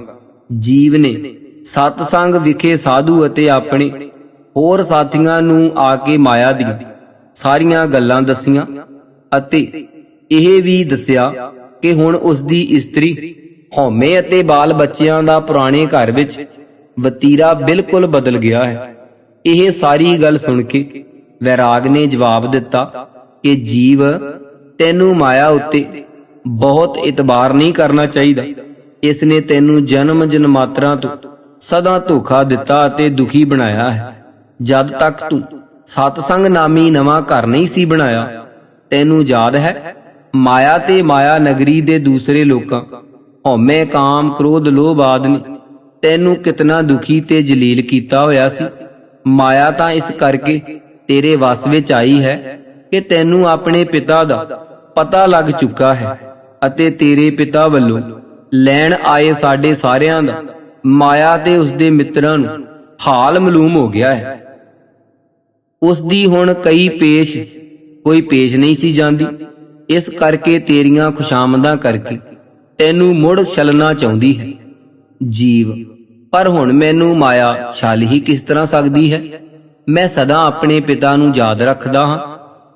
ਹੁਣ ਤਾਂ ਮੈਂ ਬੜਾ ਸੁਖੀ ਹੋ ਜਾਵਾਂਗਾ, ਨਾਲੇ ਗਿਆਨ, ਵਿਚਾਰ, ਮਿਹਰ ਆਦਿ ਨਾਲ ਸਤਸੰਗ ਹੁੰਦਾ ਰਹੇਗਾ। ਕੁਝ ਚਿਰ ਜੀਵ ਨੂੰ ਬੜਾ ਸੁਖ ਭਾਸਦਾ ਰਿਹਾ। ਮਾਇਆ ਨੂੰ ਜੋ ਹੁਕਮ ਦਿੰਦਾ ਮਾਇਆ ਪੂਰੀਆਂ ਕਰ ਦਿੰਦੀ। ਜੀਵ ਕੁਝ ਸਮਾਂ ਸਤਸੰਗ ਦੇ ਘਰ ਵਿੱਚ ਰਹਿੰਦਾ ਅਤੇ ਕੁਝ ਚਿਰ ਪੁਰਾਣੇ ਹਉਮੈ ਵਾਲੇ ਘਰ ਵਿੱਚ ਗੁਜ਼ਾਰਦਾ। ਜਦ ਮਾਇਆ ਨੇ ਜੀਵ ਨੂੰ ਬੜਾ ਪ੍ਰਸੰਨ ਦੇਖਿਆ ਤਾਂ ਇੱਕ ਦਿਨ ਆਖਣ ਲੱਗੀ, ਮਾਇਆ, ਜੀਵ, ਕੀ ਤੂੰ ਹੁਣ ਖੁਸ਼ ਤੇ ਸੁਖੀ ਹੈ? ਜੀਵ, ਹਾਂ ਮਾਇਆ, ਮੈਂ ਹੁਣ ਬੜਾ ਖੁਸ਼ੀ ਹਾਂ, ਬਹੁਤ ਸੁਖੀ ਹਾਂ। ਮਾਇਆ, ਜੀਵ, ਤੂੰ ਤਾਂ ਬੜਾ ਸੁਖੀ ਹੋ ਗਿਆ, ਪਰ ਤੇਰੀ ਇਸਤਰੀ ਹਉਮੈ ਅਤੇ ਤੇਰੇ ਬਾਲ ਬੱਚੇ ਤਾਂ ਸੁਖੀ ਤੇ ਸੁਖੀ ਨਹੀਂ ਹਨ। ਉਹ ਆਖਦੇ ਹਨ ਕਿ ਜੀਵ ਦਾ ਹੁਣ ਸੁਭਾਅ ਹੀ ਹੋਰ ਹੋ ਗਿਆ। ਉਸ ਦੇ ਦਿਲ ਵਿੱਚ ਨਾ ਇਸਤਰੀ ਨਾਲ ਪਿਆਰ, ਨਾ ਬਾਲ ਬੱਚਿਆਂ ਦੀ ਪਰਵਾਹ। ਇਸ ਤਰ੍ਹਾਂ ਕਦ ਤੱਕ ਚੱਲੇਗੀ? ਆਖਰ ਹੈਨਵੀਂ ਬੱਚੇ। ਜਦ ਘਰ ਦੇ ਮਾਲਕ ਦਾ ਘਰ ਦੇ ਹੋਰ ਮੈਂਬਰਾਂ ਨਾਲ ਪਿਆਰ ਸਲੂਕ ਨਾ ਹੋਵੇ ਤਾਂ ਉਹ ਕਿਵੇਂ ਖੁਸ਼ ਰਹਿ ਸਕਦੇ? ਮੈਂ ਤਾਂ ਚਾਹੁੰਦੀ ਹਾਂ ਕਿ ਜਿਵੇਂ ਤੂੰ ਸੁਖੀ ਹੋ ਗਿਆ ਹੈ, ਆਪਣੇ ਪਰਿਵਾਰ ਨੂੰ ਵੀ ਸੁਖੀ ਕਰ ਦੇ। ਜੀਵ, ਮੈਂ ਜੇ ਇਹਨਾਂ ਦੀਆਂ ਫੇਰ ਸਾਰੀਆਂ ਗੱਲਾਂ ਮੰਨਣ ਲੱਗ ਜਾਵਾਂ ਤਾਂ ਇਹ ਮੈਨੂੰ ਫੇਰ ਖਵਾਰ ਕਰਨ ਲੱਗ ਜਾਣਗੇ। ਮੈਂ ਇਹਨਾਂ ਦੀਆਂ ਆਦਤਾਂ ਤੋਂ ਚੰਗੀ ਤਰ੍ਹਾਂ ਜਾਣੂ ਹਾਂ। ਇਹਨਾਂ ਨੂੰ ਜਰਾ ਪੁਚਕਾਰੋ ਝੱਟ ਸਿਰ ਤੇ ਚੜ ਜਾਂਦੇ ਹਨ। ਇਸ ਕਰਕੇ ਮੈਂ ਇਹਨਾਂ ਨੂੰ ਕਿਵੇਂ ਖੁਸ਼ ਕਰ ਸਕਦਾ ਹਾਂ? ਹੁਣ ਤਾਂ ਇਸੇ ਤਰ੍ਹਾਂ ਹੀ ਨਿਭੇਗੀ। ਮਾਇਆ, ਮੈਂ ਮੰਨਦੀ ਹਾਂ ਕਿ ਇਹਨਾਂ ਪਾਸੋਂ ਕਈ ਗਲਤੀਆਂ ਹੁੰਦੀਆਂ ਰਹੀਆਂ ਹਨ, ਪਰ ਇਸ ਵਿੱਚ ਤੇਰਾ ਵੀ ਕਸੂਰ ਸੀ। ਤੂੰ ਸਭ ਦੀਆਂ ਵਾਗਾਂ ਢਿੱਲੀਆਂ ਛੱਡੀਆਂ ਹੋਈਆਂ ਸਨ। ਹੁਣ ਤੂੰ ਬੜਾ ਸਿਆਣਾ ਹੋ ਗਿਆ ਹੈ। ਹੁਣ ਇਹ ਤੇਰਾ ਹੁਕਮ ਨਹੀਂ ਮੋੜ ਸਕਦੇ। ਤੇਰਾ ਪੂਰਾ ਸਤਿਕਾਰ ਕਰਨਗੇ। ਤੂੰ ਇਹਨਾਂ ਨੂੰ ਇੱਕ ਵਾਰੀ ਫੇਰ ਮੌਕਾ ਦੇ। ਜੇ ਇਹਨਾਂ ਤੈਨੂੰ ਫਿਰ ਨਾਰਾਜ਼ ਕੀਤਾ ਤਾਂ ਮੈਂ ਕਦੀ ਇਹਨਾਂ ਦੀ ਸਿਫਾਰਿਸ਼ ਨਹੀਂ ਕਰਾਂਗੀ। ਜੀਵ, ਅਗਰ ਤੂੰ ਚਾਹੇ ਤਾਂ ਮੈਂ ਇਹਨਾਂ ਨੂੰ ਇੱਕ ਮੌਕਾ ਹੋਰ ਦੇ ਦਿੰਦਾ ਹਾਂ ਅਤੇ ਆਸ ਰੱਖਦਾ ਹਾਂ ਕਿ ਇਹ ਫਿਰ ਮੈਨੂੰ ਨਾਰਾਜ਼ ਤੇ ਦੁਖੀ ਨਹੀਂ ਕਰਨਗੇ। ਮਾਇਆ ਨੇ ਜੀਵ ਦੇ ਪਰਿਵਾਰ ਨੂੰ ਇਕੱਠਿਆਂ ਕੀਤਾ ਤੇ ਸਭ ਨੂੰ ਜੀਵ ਦੇ ਪੈਰੀਂ ਪਵਾ ਕੇ ਮਾਫੀ ਮੰਗਵਾਈ। ਹੁਣ ਜੀਵ ਮੁੜ ਆਪਣੇ ਪਰਿਵਾਰ ਵਿੱਚ ਖੁਸ਼ ਤੇ ਸੁਖੀ ਰਹਿਣ ਲੱਗਾ। ਜਦ ਇਸ ਤਰ੍ਹਾਂ ਜੀਵ ਨੂੰ ਸੁੱਖਾਂ ਵਿੱਚ ਗਲਤਾਨ ਰਹਿੰਦਿਆਂ ਅਰਸਾ ਗੁਜ਼ਰ ਗਿਆ ਤਾਂ ਇੱਕ ਦਿਨ ਜੀਵ ਨੂੰ ਪ੍ਰਸੰਨ ਦੇਖ ਕੇ ਮਾਇਆ ਨੇ ਫਿਰ ਹੱਥ ਜੋੜ ਕੇ ਆਖਿਆ, ਮਾਇਆ, ਜੀਵ, ਤੂੰ ਆਪਣੇ ਪਿਤਾ ਮਹਾਰਾਜ ਅੱਗੇ ਕੇਵਲ ਇਸੇ ਲਈ ਪ੍ਰਾਰਥਨਾ ਕਰਨੀ ਸ਼ੁਰੂ ਕੀਤੀ ਸੀ ਕਿ ਤੇਰਾ ਪਰਿਵਾਰ ਤੇਰੀ ਆਗਿਆ ਵਿੱਚ ਨਹੀਂ ਸੀ ਰਹਿੰਦਾ। ਹੁਣ ਤੇਰਾ ਸਾਰਾ ਪਰਿਵਾਰ ਅਤੇ ਮੈਂ ਖੁਦ ਤੇਰੇ ਹੁਕਮ ਵਿੱਚ ਦਿਨ ਰਾਤ ਹਾਜ਼ਰ ਰਹਿੰਦੇ ਹਾਂ।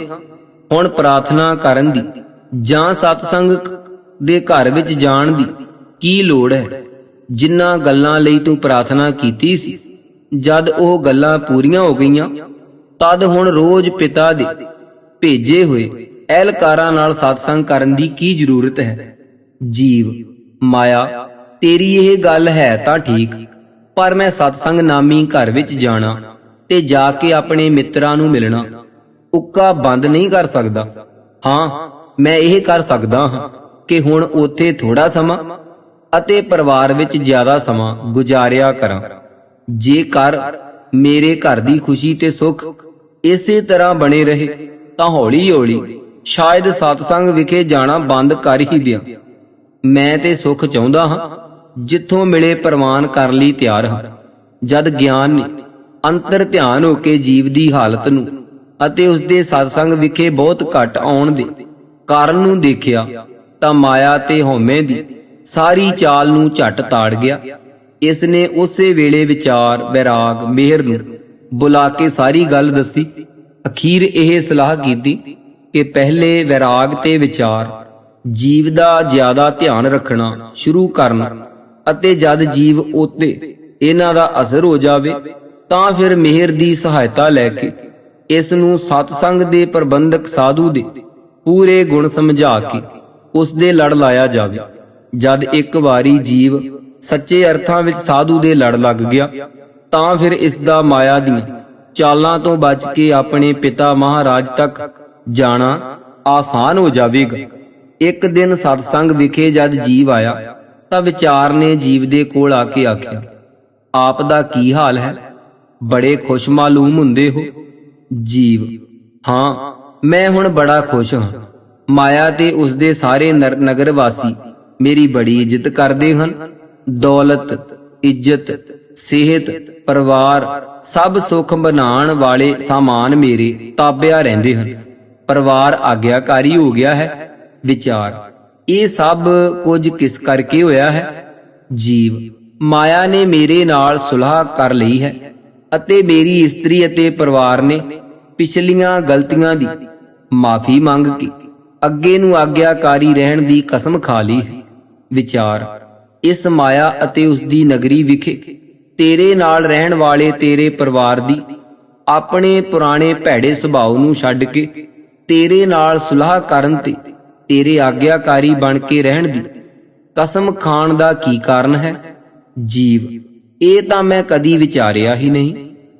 ਵਿਚਾਰ, ਕੀ ਮਾਇਆ ਤੇ ਉਸ ਦੇ ਸਾਥੀਆਂ ਦੇ ਸੁਭਾਅ ਵਿੱਚ ਤਬਦੀਲੀ ਦਾ ਕਾਰਨ ਤੇਰਾ ਆਪਣੇ ਪਿਤਾ ਪਾਸ ਪ੍ਰਾਰਥਨਾ ਕਰਨਾ ਅਤੇ ਉਸ ਦਾ ਹੁਕਮ ਅਨੁਸਾਰ ਮਿਹਰ, ਵਿਰਾਗ, ਗਿਆਨ ਆਦਿ ਦਾ ਤੇਰੇ ਪਾਸ ਹੋਣਾ ਤਾਂ ਨਹੀਂ? ਤੈਨੂੰ ਕਦੀ ਇਹ ਸੋਚ ਆਈ ਹੈ? ਜੀਵ, ਹੋ ਸਕਦਾ ਹੈ ਕਿ ਆਪ ਦਾ ਖਿਆਲ ਠੀਕ ਹੋਵੇ ਅਤੇ ਮਾਇਆ ਦੇ ਸੁਭਾਅ ਵਿੱਚ ਇਹ ਤਬਦੀਲੀ ਕੇਵਲ ਮੇਰੀ ਪ੍ਰਾਰਥਨਾ ਅਤੇ ਆਪ ਦੇ ਆਉਣ ਕਰਕੇ ਹੋਈ ਹੋਵੇ। ਪਰ ਇਹ ਵੀ ਤਾਂ ਹੋ ਸਕਦਾ ਹੈ ਕਿ ਮਾਇਆ ਨੇ ਆਪਣੇ ਪਿਛਲੇ ਬੁਰੇ ਸਲੂਕ ਤੇ ਵਿਚਾਰ ਕਰਕੇ ਸੱਚੇ ਦਿਲੋਂ ਪਛਤਾਪ ਕੀਤਾ ਹੋਵੇ ਅਤੇ ਅੱਗੇ ਨੂੰ ਉਸ ਦਾ ਅਤੇ ਉਸ ਦੇ ਸਾਥੀਆਂ ਦਾ ਇਰਾਦਾ ਠੀਕ ਮੇਰੇ ਆਗਿਆਕਾਰੀ ਬਣ ਕੇ ਰਹਿਣ ਦਾ ਹੋਵੇ। ਵਿਚਾਰ, ਇਸ ਗੱਲ ਦਾ ਤੈਨੂੰ ਨਿਤਾਰਾ ਕਰ ਲੈਣਾ ਚਾਹੀਦਾ ਹੈ। ਅਸੀਂ ਕੁਝ ਅਰਸੇ ਲਈ ਇੱਥੋਂ ਚਲੇ ਜਾਂਦੇ ਹਾਂ। ਤੂੰ ਵੀ ਸਤਸੰਗ ਵਿਖੇ ਆਉਣਾ ਬੰਦ ਕਰ ਦੇ। ਸਾਧੂ ਵੀ ਕੁਝ ਚਿਰ ਦੂਸਰੀ ਜਗ੍ਹਾ ਜਾ ਰਹੇਗਾ। ਜੇਕਰ ਤੇਰੇ ਨਾਲ ਮਾਇਆ ਤੇ ਉਸ ਦੇ ਸਾਥੀਆਂ ਦਾ ਸਲੂਕ ਸਾਡੇ ਪਿੱਛੋਂ ਵੀ ਇਸੇ ਤਰ੍ਹਾਂ ਚੰਗਾ ਰਿਹਾ ਤਾਂ ਤੂੰ ਇਸੇ ਤਰ੍ਹਾਂ ਰਹੀ। ਪਰ ਜੇ ਮਾਇਆ ਨੇ ਸਾਡੇ ਜਾਣ ਉੱਤੇ ਫਿਰ ਅੱਖਾਂ ਬਦਲ ਲਈਆਂ ਤਦ ਤੂੰ ਫਿਰ ਮਹਾਰਾਜ ਪਾਸ ਪ੍ਰਾਰਥਨਾ ਕਰੀ। ਉਹ ਤੇਰੀ ਪ੍ਰਾਰਥਨਾ ਸੁਣ ਕੇ ਫਿਰ ਸਾਨੂੰ ਅਤੇ ਸਾਧੂ ਨੂੰ ਤੇਰੇ ਕੋਲ ਭੇਜ ਦੇਣਗੇ। ਜੀਵ ਨੇ ਮਾਇਆ ਨੂੰ ਆ ਕੇ ਦੱਸ ਦਿੱਤਾ ਕਿ ਤੇਰੇ ਕਹਿਣ ਅਨੁਸਾਰ ਮੈਂ ਸਤਸੰਗ ਵਿੱਚ ਜਾਣਾ ਬੰਦ ਕਰ ਦਿੱਤਾ ਹੈ ਅਤੇ ਉਸ ਘਰ ਵਿੱਚ ਰਹਿਣ ਵਾਲੇ ਸਭ ਮਿੱਤਰਾਂ ਨੂੰ ਚਲੇ ਜਾਣ ਲਈ ਆਖ ਦਿੱਤਾ ਹੈ। ਮਾਇਆ ਨੇ ਜੀਵ ਵੱਲ ਬੜੀ ਪਿਆਰ ਭਰੀ ਨਜ਼ਰ ਨਾਲ ਤੱਕਿਆ ਅਤੇ ਆਖਿਆ, ਜੀਵ, ਹੁਣ ਤੂੰ ਫਿਰ ਮੇਰਾ ਤੇ ਮੈਂ ਤੇਰੀ। ਕੁਝ ਸਮਾਂ ਤਾਂ ਇਸ ਤਰ੍ਹਾਂ ਠੀਕ ਲੰਘਿਆ, ਪਰ ਇਸ ਤੋਂ ਬਾਅਦ ਜੀਵ ਦੇ ਘਰ ਵਿੱਚ ਫਿਰ ਜੀਵ ਦੇ ਖਿਲਾਫ ਸਾਜ਼ਿਸ਼ਾਂ ਹੋਣ ਲੱਗੀਆਂ ਤੇ ਪਰਿਵਾਰ ਵਾਲੇ ਲੱਗੇ ਅੱਖਾਂ ਫੇਰਨ। ਜੀਵ ਦੀ ਹਰ ਇੱਕ ਗੱਲ ਤੇ ਨੁਕਤਾਚੀਨੀ ਹੁੰਦੀ। ਬੱਚੇ ਆਖੇ ਨਾ ਲੱਗਦੇ। ਜੀਵ ਦਾ ਹੁਕਮ ਕੋਈ ਨਾ ਮੰਨਦਾ। ਹਉਮੈ ਸਦਾ ਪਰਿਵਾਰ ਵੱਲ ਦੀ ਗੱਲ ਕਰਦੀ। ਜਦ ਜੀਵ ਨੇ ਮਾਇਆ ਪਾਸ ਸ਼ਿਕਾਇਤ ਕੀਤੀ ਤਾਂ ਉਸਨੇ ਬਜਾਏ ਪਰਿਵਾਰ ਨੂੰ ਝੂਠਿਆਂ ਕਰਨ ਦੇ ਜੀਵ ਨੂੰ ਹੀ ਸਮਝਾਉਣਾ ਸ਼ੁਰੂ ਕਰ ਦਿੱਤਾ। ਆਖਣ ਲੱਗੀ, ਜੀਵ, ਐਸਾ ਕਿਹੜਾ ਹੈ ਜਿਸ ਦੇ ਘਰ ਕਦੀ ਝਗੜਾ ਨਾ ਲੜਾਈ ਨਾ ਹੁੰਦੀ ਹੋਵੇ। ਜਿੱਥੇ ਰਹਿਣਾ ਹੋਵੇ ਉੱਥੇ ਸਭ ਨਾਲ ਮਿਲ ਜੁਲ ਕੇ ਰਹਿਣਾ ਚਾਹੀਦਾ ਹੈ। ਜੇ ਤੂੰ ਪਰਿਵਾਰ ਤੋਂ ਇੱਜ਼ਤ ਤੇ ਹੁਕਮ ਮਨਾਉਣ ਦੀ ਆਸ ਰੱਖਦਾ ਹੈ ਤਾਂ ਕੀ ਪਰਿਵਾਰ ਵਾਲੇ ਤੇਰੇ ਤੋਂ ਕੋਈ ਆਸ ਨਹੀਂ ਰੱਖਦੇ? ਕੋਈ ਗੱਲ ਤੂੰ ਇਹਨਾਂ ਦੀ ਮੰਨਿਆ ਕਰ, ਕੋਈ ਗੱਲ ਇਹ ਤੇਰੀ ਮੰਨਿਆ ਕਰਨ। ਰਲ ਮਿਲ ਕੇ ਗੁਜ਼ਾਰਾ ਕਰੀਦਾ ਹੁੰਦਾ। ਮਾਇਆ ਦੀਆਂ ਇਹ ਗੱਲਾਂ ਸੁਣ ਕੇ ਅਤੇ ਪਰਿਵਾਰ ਦੀਆਂ ਅੱਖਾਂ ਫਿਰੀਆਂ ਦੇਖ ਕੇ ਜੀਵ ਦੇ ਦਿਲ ਤੇ ਬੜੀ ਸੱਟ ਲੱਗੀ। ਸੋਚਣ ਲੱਗਾ ਕਿ ਹੁਣ ਕੀ ਕੀਤਾ ਜਾਵੇ। ਵਿਚਾਰ ਠੀਕ ਆਖਦੀ ਸੀ। ਸਤਸੰਗ ਵਿੱਚ ਜਾਣਾ ਬੰਦ ਕਰਕੇ ਅਤੇ ਉੱਥੋਂ ਦੇ ਰਹਿਣ ਵਾਲਿਆਂ ਨੂੰ ਭੇਜ ਕੇ ਮੈਂ ਬੜੀ ਵੱਡੀ ਗਲਤੀ ਕੀਤੀ ਹੈ। ਹੁਣ ਕੀ ਕਰਾਂ? ਬੜੀ ਸ਼ਰਮਿੰਦਗੀ ਤੇ ਅਧੀਨਗੀ ਦੀ ਹਾਲਤ ਅੰਦਰ ਉਸ ਦੇ ਦਿਲੋਂ ਫਿਰ ਇਹ ਪ੍ਰਾਰਥਨਾ ਨਿਕਲੀ ਕਿਰਪਾ ਕਰਹੁ ਦੀਨ ਕੇ ਦਾਤੇ। ਮੇਰਾ ਗੁਣ ਅਵਗੁਣ ਨਾ ਵਿਚਾਰੋ ਕੋਈ। ਮਾਟੀ ਕਾ ਕਿਆ ਧੋਪੈ ਸੁਆਮੀ, ਮਾਨਸ ਕੀ ਗਤ ਏਹੀ। ਹਾ ਹਾ ਪ੍ਰਭ ਰਾਖ ਲਿਹੋ, ਹਮ ਤੇ ਕਿਛ ਨਾ ਹੋਏ ਮੇਰੇ ਸੁਆਮੀ। ਕਰ ਕਿਰਪਾ ਆਪਣਾ ਨਾਮ ਦੇਹੋ। ਕੁਝ ਚਿਰ ਤਾਂ ਜੀਵ ਦੀ ਪ੍ਰਾਰਥਨਾ ਦਾ ਕੋਈ ਅਸਰ ਨਾ ਨਿਕਲਿਆ, ਪਰ ਇੱਕ ਦਿਨ ਸਾਧੂ ਨੂੰ ਸਤਸੰਗ ਵਿਖੇ ਅਸਥਾਨ ਦੀ ਸਫਾਈ ਕਰਦਾ ਵੇਖ ਕੇ ਜੀਵ ਟਹਿਕ ਉੱਠਿਆ ਅਤੇ ਪੁੱਛਣ ਲੱਗਾ, ਸਾਧੂ ਤੂੰ ਕਿਸ ਤਰ੍ਹਾਂ ਆ ਗਿਆ? ਸਾਧੂ ਨੇ ਕਿਹਾ, ਜੀਵ ਤੇਰੇ ਮਹਾਰਾਜ ਦੀ ਜੈਸੀ ਮਰਜ਼ੀ ਹੋਵੇ, ਮੈਂ ਅਤੇ ਉਸ ਦੇ ਹੋਰ ਸੇਵਕ ਉਸੇ ਤਰ੍ਹਾਂ ਕਰਦੇ ਹਾਂ। ਉਸ ਦੇ ਹੁਕਮ ਅਨੁਸਾਰ ਚਲਿਆ ਗਿਆ ਸੀ, ਉਸ ਦੇ ਹੁਕਮ ਵਿੱਚ ਹੀ ਫੇਰ ਆ ਗਿਆ ਹਾਂ। ਜੀਵ ਨੇ ਪੁੱਛਿਆ, ਸਾਧੂ ਤੇਰੇ ਆਉਣ ਤੇ ਮੈਨੂੰ ਬੜੀ ਖੁਸ਼ੀ ਹੋਈ ਹੈ। ਕੀ ਤੂੰ ਦੱਸ ਸਕਦਾ ਹੈ ਕਿ ਮੇਰੇ ਦੂਸਰੇ ਮਿੱਤਰ ਕਿੱਥੇ ਹਨ ਤੇ ਉਹ ਕਦ ਆਉਣਗੇ?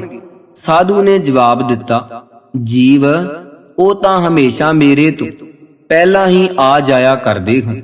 ਜ਼ਰੂਰ ਤੇਰੇ ਇਰਦ ਗਿਰਦ ਕਿਤੇ ਹੋਣਗੇ। ਕੀ ਤੂੰ ਕਦੀ ਪ੍ਰਾਰਥਨਾ ਨਹੀਂ ਕੀਤੀ? ਜੀਵ ਨੇ ਕਿਹਾ, ਜੀ ਹਾਂ, ਮੈਂ ਪ੍ਰਾਰਥਨਾ ਤੇ ਬੜੀ ਵਾਰੀ ਕਰਦਾ ਰਿਹਾ ਹਾਂ। ਤਾਂ ਫਿਰ ਸਾਧੂ ਕਹਿਣ ਲੱਗਾ, ਵੈਰਾਗ ਵਿਚਾਰ ਆਦ ਮਹਾਰਾਜ ਦੇ ਸਭ ਸੇਵਕ ਤੇਰੇ ਪਾਸ ਜ਼ਰੂਰ ਆ ਗਏ ਹੋਣਗੇ। ਤੂੰ ਇਕਾਂਤ ਵਿੱਚ ਬੈਠ ਕੇ ਉਹਨਾਂ ਨੂੰ ਯਾਦ ਕਰ। ਜੀਵ ਨੇ ਬਗੀਚੇ ਦੀ ਬੈਂਚ ਤੇ ਬੈਠ ਕੇ ਨਾਲੇ ਪਿਤਾ ਅੱਗੇ ਪ੍ਰਾਰਥਨਾ ਕੀਤੀ, ਨਾਲੇ ਵਿਚਾਰ ਵਿਰਾਗ ਮਿਹਰ ਗਿਆਨ ਨੂੰ ਯਾਦ ਕੀਤਾ।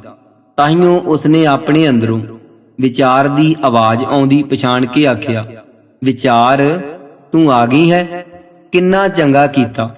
ਤੇਰੇ ਨਾਲ ਦੇ ਬਾਕੀ ਕਿੱਥੇ ਹਨ? ਤਦ ਜੀਵ ਨੇ ਆਪਣੇ ਅੰਦਰ ਗਿਆਨ ਵਿਰਾਗ ਵਿਚਾਰ ਤੇ ਮਿਹਰ ਨੂੰ ਖਿੜ ਖਿੜ ਕਰਕੇ ਹੱਸਦਿਆਂ ਸੁਣਿਆ ਅਤੇ ਸਭ ਦੀਆਂ ਆਵਾਜ਼ਾਂ ਪਛਾਣ ਲਈਆਂ। ਵਿਚਾਰ ਬੋਲੀ, ਜੀਵ ਅਸੀਂ ਤਾਂ ਤੇਰੇ ਪਾਸ ਸਾਧੂ ਤੋਂ ਵੀ ਪਹਿਲਾਂ ਦੇ ਪਹੁੰਚ ਗਏ ਹਾਂ, ਪਰ ਜੋ ਤੈਨੂੰ ਪਹਿਲੇ ਦੱਸ ਦਿੰਦੇ ਤਾਂ ਮਾਇਆ ਨੂੰ ਪਤਾ ਲੱਗ ਜਾਣਾ ਸੀ। ਉਸਨੇ ਫਿਰ ਤੈਨੂੰ ਛਲਣ ਦੀ ਕੋਸ਼ਿਸ਼ ਕਰਨੀ ਸੀ। ਹੁਣ ਤੂੰ ਆਪਣੇ ਆਪ ਨੂੰ ਸਾਧੂ ਦਾ ਸੇਵਕ ਮੰਨਿਆ ਕਰ। ਇਹ ਸਾਧੂ ਤੇਰੇ ਪਿਤਾ ਮਹਾਰਾਜ ਤੱਕ ਸਾਰੇ ਸਫ਼ਰ ਦਾ ਜਾਣੂ ਹੈ। ਇਸ ਦੇ ਚਰਨ ਫੜ ਲੈ, ਇਹ ਤੈਨੂੰ ਕਿਸੇ ਦਿਨ ਮਾਇਆ ਨਗਰੀ ਤੋਂ ਕੱਢ ਕੇ ਆਪਣੇ ਪਿਤਾ ਤੱਕ ਪਹੁੰਚਾ ਦੇਵੇਗਾ। ਅਸੀਂ ਵੀ ਤੇ ਸਾਰੇ ਤੇਰੇ ਨਾਲ ਹਾਂ। ਤੂੰ ਹੁਣ ਮਾਇਆ ਤੇ ਉਸ ਦੇ ਸਾਥੀਆਂ ਤੋਂ ਹੁਸ਼ਿਆਰ ਰਹੀਂ। ਜੀਵ ਅਗਲੇ ਭਲਕ ਸਤਸੰਗ ਵਿਖੇ ਜਾ ਕੇ ਸਾਧੂ ਦੇ ਚਰਨਾਂ ਤੇ ਡਿੱਗ ਪਿਆ ਅਤੇ ਆਖਣ ਲੱਗਾ, ਮਹਾਤਮਾ ਮੈਂ ਆਪ ਨੂੰ ਅੱਗੇ ਪਛਾਣਿਆ ਨਹੀਂ, ਖਿਮਾ ਕਰਨੀ। ਮੈਨੂੰ ਵਿਚਾਰ ਤੇ ਉਸ ਦੇ ਸਾਥੀਆਂ ਨੇ ਆਪ ਦੀ ਬਾਬਤ ਸਭ ਕੁਝ ਦੱਸ ਦਿੱਤਾ ਹੈ। ਮੈਂ ਹੁਣ ਆਪ ਦੀ ਸ਼ਰਨ ਹਾਂ। ਕਿਰਪਾ ਕਰਕੇ ਮੈਨੂੰ ਇਸ ਮਾਇਆ ਦੇ ਜਾਲ ਵਿੱਚੋਂ ਕੱਢ ਕੇ ਆਪਣੇ ਪਰਮ ਪਿਤਾ ਮਹਾਰਾਜ ਪਾਸ ਲੈ ਚੱਲੋ। ਸਾਧੂ ਨੇ ਜੀਵ ਦਾ ਸਿਰ ਆਪਣੇ ਚਰਨਾਂ ਤੋਂ ਚੁੱਕ ਕੇ ਉਸ ਵੱਲ ਪਿਆਰ ਨਾਲ ਤੱਕਿਆ ਅਤੇ ਆਖਿਆ ਕਿ ਜੀਵ, ਜਿਉਂ-ਜਿਉਂ ਤੂੰ ਆਪਣੇ ਪਿਤਾ ਨੂੰ ਮਿਲਣ ਦੇ ਯੋਗ ਹੁੰਦਾ ਜਾਵੇਂਗਾ, ਤਿਉਂ-ਤਿਉਂ ਮੈਂ ਜ਼ਰੂਰ ਤੈਨੂੰ ਤੇਰੇ ਪਿਤਾ ਵੱਲ ਲਈ ਜਾਵਾਂਗਾ। ਤੂੰ ਆਪਣੇ ਪਿਤਾ ਨੂੰ ਸਦਾ ਯਾਦ ਕਰਿਆ ਕਰ ਅਤੇ ਪਿਆਰ ਨਾਲ ਉਸ ਨੂੰ ਆਵਾਜ਼ਾਂ ਮਾਰਿਆ ਕਰ। ਤੇਰੇ ਦਿਲੋਂ ਨਿਕਲੀ ਹਰ ਇੱਕ ਆਵਾਜ਼ ਉਸ ਤੱਕ ਅਪੜੇਗੀ। ਇਸ ਤੋਂ ਬਾਅਦ ਸਾਧੂ ਨੇ ਜੀਵ ਨੂੰ ਸਿਤਾਰ ਵਜਾਣੀ ਸਿਖਾਈ ਅਤੇ ਆਖਿਆ, ਤੂੰ ਕੀਰਤਨ ਦੁਆਰਾ ਆਪਣੇ ਪਿਤਾ ਪਾਸ ਬੇਨਤੀਆਂ ਕਰਿਆ ਕਰ। ਉਹ ਬੜਾ ਦਿਆਲੂ ਤੇ ਦੀਨਾਨਾਥ ਹੈ। ਜੋ ਤੂੰ ਮੰਗੇਗਾ ਤੈਨੂੰ ਦੇਵੇਗਾ। ਹੁਣ ਜੀਵ ਸਿਤਾਰ ਵਜਾਂਦਾ ਤੇ ਇਲਾਹੀ ਕੀਰਤਨ ਵਿੱਚ ਮਸਤ ਰਹਿੰਦਾ ਸੀ। ਸਤਸੰਗ ਵਾਲੇ ਮਕਾਨ ਅੰਦਰੋਂ ਜੀਵ ਦੇ ਮੂੰਹੋਂ ਸਦਾ ਇਸ ਪ੍ਰਕਾਰ ਦੇ ਸ਼ਬਦ ਸੁਣਾਈ ਦਿੰਦੇ ਸਨ, ਸੁਨਹੁ ਬੇਨੰਤੀਆ ਸੁਆਮੀ ਮੇਰੇ RAM, ਕੋਟ ਅਪਰਾਧ ਭਰੇ ਪੀ ਤੇਰੇ ਚੇਰੇ RAM। ਦੁਖ ਹਰਨ ਕਿਰਪਾ ਕਰਨ, ਮੋਹਨ ਕਲ ਕਲੇਸਹਿ ਭੰਜਨਾ। ਸਰਨ ਤੇਰੀ ਰਖ ਲੇਹੁ ਮੇਰੀ, ਸਰਬ ਮੈਂ ਨਿਰੰਜਨਾ। ਸੁਨਤ ਪੇਖਤ ਸੰਗ ਸਭ ਕੈ, ਪ੍ਰਭ ਨੀਰਹੂ ਤੇ ਨੀਰੇ। ਅਰਦਾਸ ਨਾਨਕ ਸੁਨ ਸੁਆਮੀ, ਰਖ ਲੇਹੁ ਘਰ ਕੇ ਚੇਰੇ। ਪ੍ਰਭ ਸਰਣ ਤੇਰੀ ਕਾਟ ਬੇਰੀ, ਸੰਸਾਰ ਸਾਗਰ ਤਾਰੀਐ। ਅਨਾਥ ਨਿਰਗੁਣ ਕਛ ਨ ਜਾਨਾ, ਮੇਰਾ ਗੁਣ ਔਗੁਣ ਨ ਵਿਚਾਰੀਐ। ਦੀਨ ਦਇਆਲ ਗੋਪਾਲ ਪ੍ਰੀਤਮ, ਸਮਰੱਥ ਕਾਰਣ ਕਰਣਾ। ਨਾਨਕ ਚਾਤ੍ਰਿਕ ਹਰ ਬੂੰਦ ਮਾਗੈ, ਜਪ ਜੀਵਾ ਹਰ ਹਰ ਚਰਣਾ। ਤੂੰ ਸਮਰੱਥ ਵੱਡਾ, ਮੇਰੀ ਮਤ ਥੋਰੀ RAM। ਪਾਲੈ ਅਕਿਰਤ ਕਨ੍ਹਾ, ਪੂਰਨ ਦ੍ਰਿਸ਼ਟ ਤੇਰੀ RAM।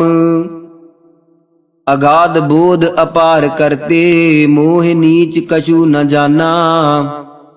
ਰਤਨ ਤਿਆਗ ਸੰਗ੍ਰਹਿਣ ਕੌਡੀ, ਪਸੂ ਨੀਚ ਇਆਨਾ। ਤਿਆਗ ਚਲਤੀ ਮਹਾ ਚੰਚਲ, ਦੋਖ ਕਰ ਕਰ ਜੋਰੀ। ਇਹੋ ਨਾਨਕ ਸਰਨ ਸਮਰੱਥ ਸੁਆਮੀ, ਪੈਜ ਰਾਖੋ ਮੋਰੀ। ਇਹੋ ਜਗ ਜਲਤਾ ਦੇਖ ਕੈ, ਭਜ ਪਏ ਹਰ ਸਰਣਾਈ RAM। ਅਰਦਾਸ ਕਰੀ ਗੁਰ ਪੂਰੇ ਆਗੈ, ਰਖ ਲੇਵੋ ਦੇਹੁ ਵਡਾਈ RAM। ਰਖ ਲੇਵੋ ਸਰਣਾਈ, ਹਰ ਨਾਮ ਵਡਾਈ। ਤੁਧ ਜੇ ਵਡ ਅਵਰ ਨ ਦਾਤਾ, ਸੇਵਾ ਲਾਗੇ ਸੇ ਵਡ ਭਾਗੇ। ਜੁਗ ਜੁਗ ਏਕੋ ਜਾਤਾ, ਜਤ ਸਤ ਸੰਜਮ ਕਰਮ ਕਮਾਵੈ। ਬਿਨ ਗੁਰ ਗਤ ਨਹੀਂ ਪਾਈ, ਨਾਨਕ ਤਿਸਨੋ ਸ਼ਬਦ 부ਝਾਏ। ਜੋ ਜਾਏ ਪਵੈ ਹਰ ਸਰਣਾਈ। ਹਾ ਪ੍ਰਭ ਰਾਖ ਲੇਹੁ ਹਮ ਤੇ, ਕਿਛ ਨ ਹੋਏ ਮੇਰੇ ਸੁਆਮੀ। ਕਰ ਕਿਰਪਾ ਆਪਣਾ ਨਾਮ ਦੇਹੁ ਰਹਾਉ। ਅਗਨ ਕੁਟੰਬ ਸਾਗਰ ਸੰਸਾਰ, ਭਰਮ ਮੋਹ ਅਗਿਆਨ ਅੰਧਾਰ। ਊਚ ਨੀਚ ਸੂਖ ਦੁਖ, ਤ੍ਰਾਪਸ ਨਾਹੀ ਤ੍ਰਿਸ਼ਨਾ ਭੂਖ ਸ਼ਸ਼। ਮਨ ਬਾਸਨਾ ਰਚ ਬਿਖੈ ਬਿਆਦ, ਪੰਚ ਦੂਤ ਸੰਗ ਮਹਾ ਅਸਾਧ। ਜੀ ਜਹਾਨ ਪ੍ਰਾਨ ਧਨ ਤੇਰਾ, ਨਾਨਕ ਜਾਨ ਸਦਾ ਹਰ ਨੀਰਾ। ਜਿਉ ਜਾਨੋ ਤਿਉ ਰਾਖ, ਹਰ ਪ੍ਰਭ ਤੇਰਿਆ। ਕੀਤੇ ਗਨੋ ਅਸੰਖ, ਅਵਗਣ ਮੇਰਿਆ। ਅਸੰਖ ਅਵਗਣ ਖਤੇ ਫੇਰੇ, ਨਿਤ ਪ੍ਰਤ ਸਦ ਭੂਲੀਐ। ਮੋਹ ਮਗਨ ਬਿਕਰਾਲ ਮਾਇਆ, ਤਉ ਪ੍ਰਸਾਦੀ ਕੂਲੀਐ। ਲੋਕ ਕਰਤ ਬਿਕਾਰ ਬਿਖੜੇ, ਪ੍ਰਭ ਨੀਰਹੂ ਤੇ ਨੀਰਿਆ। ਬਿਨਵੰਤ ਨਾਨਕ ਦਇਆ ਤਾਰੂ, ਕਾਢ ਭਵਜਲ ਫੇਰਿਆ। ਜੀਵ ਦੀ ਬਿਰਤੀ ਕੀਰਤਨ ਵਿੱਚ ਜੁੜੀ ਸ਼ੁਰੂ ਹੋ ਗਈ। ਕੀਰਤਨ ਵਿੱਚ ਬੈਠਿਆਂ ਜੀਵ ਨੂੰ ਸਮੇਂ ਦੇ ਗੁਜ਼ਰਨ ਦਾ ਪਤਾ ਨਾ ਲੱਗੇ। ਵਿਰਾਗ ਵਿੱਚ ਆਵੇ ਤਾਂ ਜੀਵ ਦੀਆਂ ਅੱਖਾਂ ਤੋਂ ਨੀਰ ਚੱਲ ਪਿਆ ਕਰੇ, ਅਤੇ ਕਿੰਨਾ ਕਿੰਨਾ ਚਿਰ ਜੀਵ ਕੀਰਤਨ ਕਰਦਾ ਤੇ ਰੋਂਦਾ ਰਹੇ। ਕਈ ਵਾਰੀ ਸਾਧੂ ਨੇ ਆ ਕੇ ਜੀਵ ਦੇ ਮੂੰਹ ਤੋਂ ਅਥਰੂ ਪੂੰਝਣੇ ਅਤੇ ਆਖਣਾ, ਜੀਵ ਤੇਰੇ ਧਨ ਭਾਗ ਹਨ। ਇੱਕ ਵਾਰੀ ਸਾਧੂ ਨੇ ਜੀਵ ਤੋਂ ਪੁੱਛਿਆ, ਤੇਰਾ ਹੁਣ ਕੀ ਹਾਲ ਹੈ? ਜੀਵ ਨੇ ਅੱਗੋਂ ਹੱਥ ਜੋੜ ਕੇ ਆਖਿਆ, ਮਹਾਤਮਾ, ਜਦ ਮੈਨੂੰ ਆਪਣੇ ਪਿਤਾ ਦੇ ਵਿਛੋੜੇ ਵਿੱਚ ਉਸ ਨੂੰ ਯਾਦ ਕਰਦਿਆਂ ਇਤਨਾ ਸਵਾਦ ਆਉਂਦਾ ਹੈ, ਤਾਂ ਉਸਦੇ ਸਾਖਿਆਤ ਮਿਲਾਪ ਵਿੱਚ ਕਿਤਨਾ ਮਹਾਰਸ ਹੋਵੇਗਾ। ਮੈਂ ਮਾਇਆ ਨਾਲ ਜਨਮ ਜਨਮਾਤਰਾ ਤੋਂ ਪਿਆਰ ਰੱਖਿਆ ਅਤੇ ਇਸ ਦੀ ਰਚਾਈ ਖੇਡ ਵਿੱਚ ਦਿਨ ਰਾਤ ਗਲਤਾਨ ਰਿਹਾ, ਪਰ ਜੋ ਸਵਾਦ ਮੈਨੂੰ ਆਪਣੇ ਪਿਤਾ ਅੱਗੇ ਬੇਨਤੀਆਂ ਕਰਨ ਅਤੇ ਉਸ ਨੂੰ ਮਿਲਣ ਦੀ ਤਿਆਰੀ ਵਿੱਚ ਆਉਂਦਾ ਹੈ, ਉਹ ਮਾਇਆ ਦੇ ਰਸਾਂ ਵਿੱਚੋਂ ਕਦੀ ਨਹੀਂ ਆਇਆ। ਮੇਰਾ ਜੀ ਕਰਦਾ ਹੈ ਮੈਂ ਆਪਣੇ ਪਿਤਾ ਅੱਗੇ ਬੇਨਤੀਆਂ ਕਰਦਾ ਕਰਦਾ ਹੀ ਬੇਹੋਸ਼ ਹੋ ਜਾਵਾਂ ਅਤੇ ਮੁੜ ਮੇਰੀ ਅੱਖ ਮਾਇਆ ਦੀ ਨਗਰੀ ਵਿੱਚ ਕਦੀ ਨਾ ਖੁੱਲੇ। ਸਾਧੂ ਨੇ ਜਵਾਬ ਦਿੱਤਾ, ਜੀਵ, ਤੇਰੇ ਧਨ ਭਾਗ ਹਨ ਜੋ ਤੈਨੂੰ ਮਾਇਆ ਫਿੱਕੀ ਤੇ ਮਹਾਰਾਜ ਦੀ ਯਾਦ ਰਸਦਾਇਕ ਪ੍ਰਤੀਤ ਹੋਣ ਲੱਗ ਪਈ ਹੈ। ਜਿਉਂ-ਜਿਉਂ ਤੇਰੇ ਤੇ ਯਾਦ ਦਾ ਰੰਗ ਚੜ੍ਹਦਾ ਜਾਵੇਗਾ, ਮਾਇਆ ਆਪਣੇ ਅਸਲ ਰੂਪ ਵਿੱਚ ਦਿਸਣ ਲੱਗ ਜਾਵੇਗੀ। ਜੀਵ ਸਾਧੂ, ਆਪਨੇ ਕੀਰਤਨ ਕਰਨਾ ਜੋ ਮੈਨੂੰ ਸਿਖਾਇਆ ਹੈ, ਉਸ ਦਾ ਮੈਂ ਅਤੀ ਧੰਨਵਾਦੀ ਹਾਂ।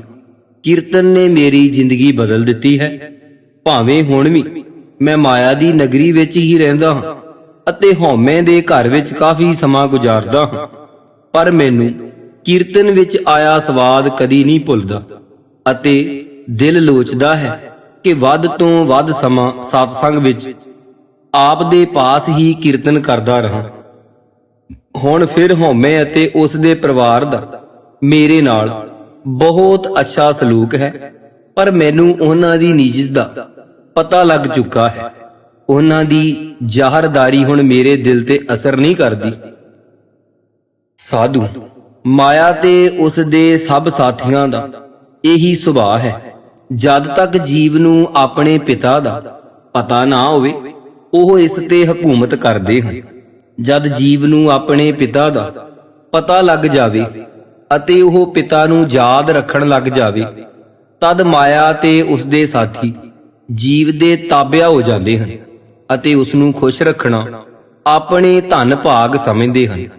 ਜੀਵ ਸਾਧੂ, ਮੈਂ ਕੀਰਤਨ ਵਿੱਚ ਬੜਾ ਆਨੰਦ ਮਾਣਦਾ ਹਾਂ, ਪਰ ਇਹ ਆਨੰਦ ਹਰ ਵੇਲੇ ਨਹੀਂ ਰਹਿੰਦਾ।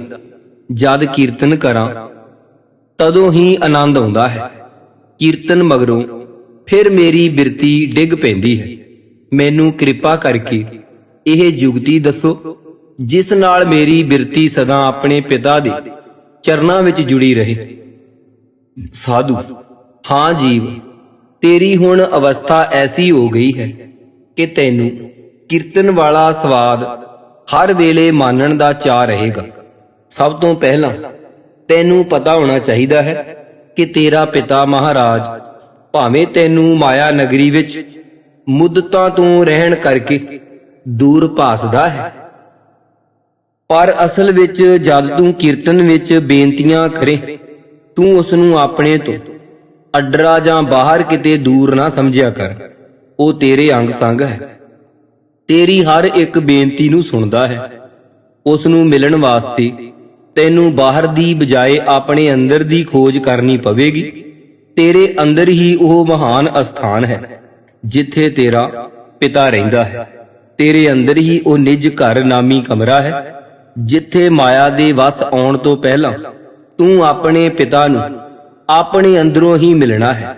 ਜਦ ਤੈਨੂੰ ਆਪਣੇ ਪਿਤਾ ਦੇ ਆਪਣੇ ਅੰਦਰ ਮੇਲ ਹੋ ਗਏ, ਤਦ ਤੈਨੂੰ ਸਾਰੀ ਸਮਝ ਆ ਜਾਵੇਗੀ ਕਿ ਕਿਵੇਂ ਮਾਇਆ ਨੇ ਤੇਰੀ ਨਜ਼ਰ ਤੇ ਪਰਦਾ ਪਾ ਕੇ ਤੈਨੂੰ ਆਪਣੇ ਪਿਤਾ ਦੇ ਕੋਲ ਹੁੰਦਿਆਂ ਹੋਇਆਂ ਵੀ ਉਸ ਤੋਂ ਵਿਛੋੜੀ ਰੱਖਿਆ ਹੈ। ਜੀਵ ਸਾਧੂ, ਮਹਾਤਮਾ, ਮੈਨੂੰ ਆਪ ਦੀ ਕਿਸੇ ਗੱਲ ਦੀ ਸਮਝ ਨਹੀਂ ਆਈ। ਮੈਨੂੰ ਤਾਂ ਮਾਇਆ ਹੀ ਮਾਇਆ ਨਜ਼ਰ ਆਉਂਦੀ ਹੈ। ਵਿਚਾਰ ਨੇ ਤੇ ਤੁਸੀਂ ਮੈਨੂੰ ਆਪਣੇ ਪਿਤਾ ਦੀ ਦੱਸ ਜ਼ਰੂਰ ਪਾਈ ਹੈ ਅਤੇ ਮੈਨੂੰ ਆਪਣੇ ਪਿਤਾ ਅੱਗੇ ਬੇਨਤੀਆਂ ਕਰਨ ਵਿੱਚ ਸਵਾਦ ਵੀ ਬੜਾ ਆਉਂਦਾ ਹੈ, ਪਰ ਇਹ ਬੜੀ ਅਚਰਜ ਦੀ ਗੱਲ ਹੈ ਕਿ ਮੇਰੇ ਪਿਤਾ ਮੇਰੇ ਕੋਲ ਹੀ ਰਹਿੰਦਾ ਹੈ ਅਤੇ ਮਾਇਆ ਨੇ ਮੈਨੂੰ ਉਸ ਤੋਂ ਵਿਛੋੜੀ ਰੱਖਿਆ ਹੈ। ਕਿਰਪਾ ਕਰੋ, ਮੈਨੂੰ ਕੋਈ ਵੱਲ ਦੱਸੋ, ਕੋਈ ਤਰੀਕਾ ਸਮਝਾਵੋ ਜਿਸ ਨਾਲ ਮੈਂ ਆਪਣੇ ਪਿਤਾ ਨੂੰ ਮਿਲ ਸਕਾਂ। ਸਾਧੂ, ਜੀਵ, ਮੈਂ ਤੈਨੂੰ ਆਪਣੇ ਪਿਤਾ ਨਾਲ ਮਿਲਾਣ ਹੀ ਤੇ ਆਇਆ ਹਾਂ। ਤੂੰ ਘਬਰਾ ਨਾ, ਕੇਵਲ ਮੇਰੇ ਦੱਸੇ ਤਰੀਕੇ ਅਨੁਸਾਰ ਕੰਮ ਕਰੀ ਚੱਲ। ਸਭ ਤੋਂ ਪਹਿਲੇ ਤੂੰ ਇਹ ਜਾਣ ਲੈ ਕਿ ਤੇਰਾ ਪਿਤਾ ਤੇਰੇ ਅੰਦਰ ਹੈ ਅਤੇ ਉਸਨੇ ਤੈਨੂੰ ਤੇਰੇ ਅੰਦਰੋਂ ਹੀ ਮਿਲਣਾ ਹੈ। ਦੂਸਰੀ ਗੱਲ ਇਹ ਸਮਝ ਲੈ ਕਿ ਮਾਇਆ ਅਤੇ ਇਸ ਦੀ ਨਗਰੀ ਦੇ ਸਭ ਵਾਸੀਆਂ ਦੀ ਇਹ ਆਦਤ ਹੈ ਕਿ ਇਹਨਾਂ ਤੋਂ ਜਿਹੜਾ ਡਰੇ ਉਸ ਨੂੰ ਇਹ ਬੜਾ ਡਰਾਉਂਦੇ ਹਨ, ਅਤੇ ਜੋ ਇਹਨਾਂ ਤੋਂ ਨਾ ਡਰੇ, ਇਹਨਾਂ ਦੀ ਪਰਵਾਹ ਨਾ ਕਰੇ, ਇਹਨਾਂ ਦੀ ਅਸਲੀਅਤ ਨੂੰ ਸਮਝ ਲਵੇ, ਉਸ ਤੋਂ ਇਹ ਖੁਦ ਡਰਨ ਲੱਗ ਜਾਂਦੇ ਹਨ, ਉਸ ਦੀ ਤਾਬਿਆ ਹੋ ਕੇ ਸੇਵਾ ਕਰਨ ਲੱਗ ਪੈਂਦੇ ਹਨ। ਤੀਸਰੀ ਸਮਝਣ ਵਾਲੀ ਗੱਲ ਇਹ ਹੈ ਕਿ ਤੇਰਾ ਪਿਤਾ ਬੜੀ ਪਵਿੱਤਰ ਤੇ ਸੂਖਸ਼ਮ ਹਸਤੀ ਹੈ। ਉਸ ਨੂੰ ਮਿਲਣ ਤੋਂ ਪਹਿਲੇ ਤੈਨੂੰ ਆਪ ਬੜਾ ਪਵਿੱਤਰ ਤੇ ਸੂਖਸ਼ਮ ਬਣਨਾ ਹੋਵੇਗਾ। ਹਰ ਜੀ ਸੂਖਮ ਅਗਮ ਹੈ, ਏਵੜ ਊਚਾ ਹੋਵੈ ਕੋਏ, ਤਿਸ ਊਚੇ ਕੋ ਜਾਣੈ ਸੋਏ। ਜੀਵ ਸਾਧੂ, ਤੇਰੀਆਂ ਗੱਲਾਂ ਮੈਨੂੰ ਬੜੀਆਂ ਚੰਗੀਆਂ ਲੱਗਦੀਆਂ ਹਨ। ਕਿਰਪਾ ਕਰਕੇ ਮੈਨੂੰ ਇਹ ਵੀ ਦੱਸ ਕਿ ਮੈਂ ਆਪਣੇ ਸੂਖਸ਼ਮ ਤੇ ਪਵਿੱਤਰ ਪਿਤਾ ਨੂੰ ਮਿਲਣ ਵਾਸਤੇ ਸੂਖਸ਼ਮ ਤੇ ਪਵਿੱਤਰ ਕਿਵੇਂ ਬਣਾ।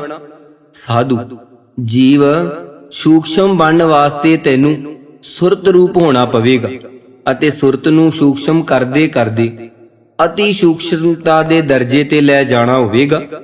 ਇਸ ਦਾ ਸਹਿਲ ਤਰੀਕਾ ਨਾਮ ਜਾਪ ਹੈ। ਤੂੰ ਪਿਤਾ ਦੇ ਨਾਮ ਦਾ ਪਹਿਲੇ ਰਸਨਾ ਦੁਆਰਾ ਜਾਪ ਕਰਿਆ ਕਰ। ਜਦ ਇਹ ਅਭਿਆਸ ਪੱਕ ਜਾਵੇ ਤਾਂ ਰਸਨਾ ਦੀ ਬਜਾਏ ਸੁਰਤ ਵਿੱਚ ਨਾਮ ਜਪਿਆ ਕਰ। ਜਦ ਤੇਰਾ ਸੁਰਤ ਅਭਿਆਸ ਪੱਕ ਗਿਆ ਤਾਂ ਤੂੰ ਸੁਰਤ ਵਿੱਚ ਨਾਮ ਜਪਣ ਦੀ ਬਜਾਏ ਅਜਪਾ ਜਾਪ ਵਿੱਚ ਸੁਰਤ ਨੂੰ ਲਗਾ ਦੇਵੀਂ। ਇਸ ਅਜਪੇ ਜਾਪ ਵਿੱਚ ਤੇਰੀ ਸੁਰਤ ਠਹਿਰ ਜਾਵੇਗੀ ਤੇ ਜਾਪ ਬੰਦ ਹੋ ਜਾਵੇਗਾ।